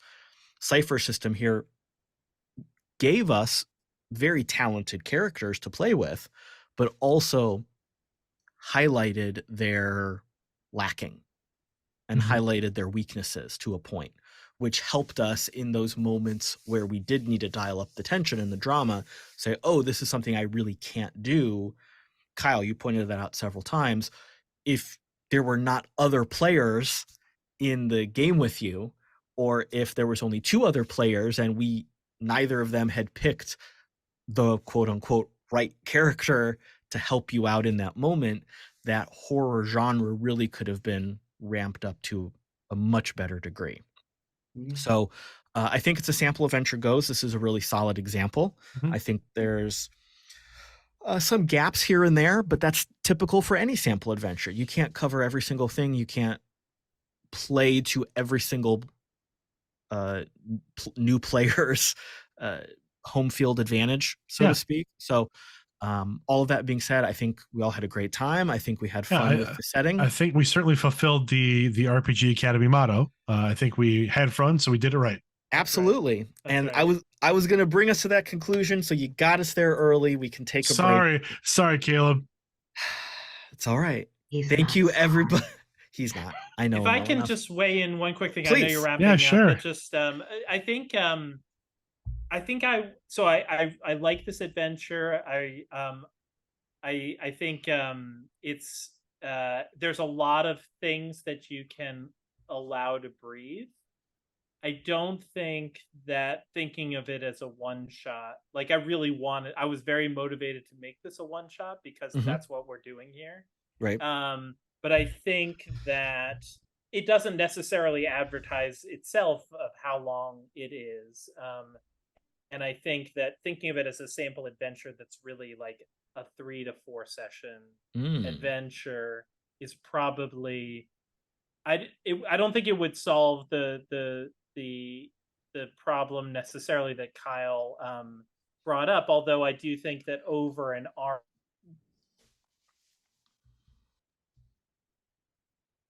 would be, would allow that character to shine more than Yeah. than he did in this in this adventure. But I think also like potentially I absolutely agree that with the observation that like sometimes it's like, well, wait, whose turn is it to do something now? I think in combat it can be more clear than I made it. So part of that is a table management on the GM side, but I think also it's easier to do if everybody knows the system, and so I can concentrate on that part of it only. So I would say, but I do anticipate running more one shots of Old Gods of Appalachia. I don't think I'll use this adventure to do it, although I would be happy to run this adventure again, given more space to do it. Cool. Well, great point to wrap us up with there, Brian. A lot of times in the sample adventures, we operate under that conceit that it is a one shot. It is a 2 or 3 hour sample of, so you picked up this role-playing game book. Here's a fight. Here's a social encounter. Here's a trap. And we're done. We walk into a sample adventure expecting that. And this game defied those expectations. And you did an excellent job reining us in and keeping us moving from point A to point B so that we could get through it within the hours we had set. So thank you for doing that extra work to condense a bigger sample into a smaller sample. I think that speaks to what Old Gods of Appalachia is delivering. It's not a one and done adventure. It's not a quick fight. This is a moody game. This is a game about drama, about living in and developing that sense of, I'm living in the woods, there's spooky things going on, maybe they're just part of my day-to-day life and ignore them, maybe not, maybe something else comes up. It's an ongoing kind of game. If we think about the podcast, yes, there are related elements in that podcast, but many of them are just singular stories about oddities that occur. So the fact that the game is delivering a tool to say, let's establish a setting, live in it, let it breathe, get used to it, and then add in these oddities that might build slowly, get that slow burn to the, this is kind of weird, to, oh my God, there's a giant fire centipede monster who's trying to eat the world. It's not just that, let's pick up our swords and go fight it. We got to get there. You got to earn the combat, you got to earn the conflict, you got to earn the win, you got to earn the loss, whatever it takes. So before we wrap it, Caleb, can I real quick just poll, does anybody else, Frankie, Kyle, Nikki, anybody else have anything to add about their experience with the system tonight before we? So I don't know if this was something that was modified, but I felt kind of confused about our motivations, because it started out with, oh, there's this wampus, and then suddenly there's these missing miners, and then there's this evil violin, and it was like, what happened to the miners? Why were we attacked by the wampus? It felt a little confusing in that regard. Yeah, so the violin is the focus of the adventure. Most of the other stuff were supplied by me in different ways. So just to be fair to the writers of the adventure. Yeah, Brian definitely added a lot of his own frosting to this cake that's already been baked for us. This cupcake, yeah. I know that the characters were kind of one-dimensional, but I thought everybody did a really fun job of having them interact. I really liked playing a creepy old man. I'm definitely going to pull this character out again. He's ridiculous, and I love him. Cool. Yeah. It's funny because everyone treated him not as creepy, but just, hi, Bo. Yeah, everyone's used to it. Yeah. Which is very relatable as someone from a small town where there is that weird guy. Yeah. Mm-hmm. Oh, I'm that's what I was like. Oh yeah, don't worry about him. He's fine. Yeah. Well, thank you folks so much for inviting us newbies, or allowing us to be invited, however you want to phrase it. I had a blast. I hope that came through, and I hope that we can do this again if you guys need any fill-ins. I think if Michael was here, I think Michael would be more than happy to say that we're doing sample adventures all the time. There's tons of them on the schedule, and we're more than happy to have you back to do more if you'd like. Yes, we are airing our sample adventure stream every other Monday here on twitch.tv. We do pull that audio for later release as a podcast so folks can listen to it.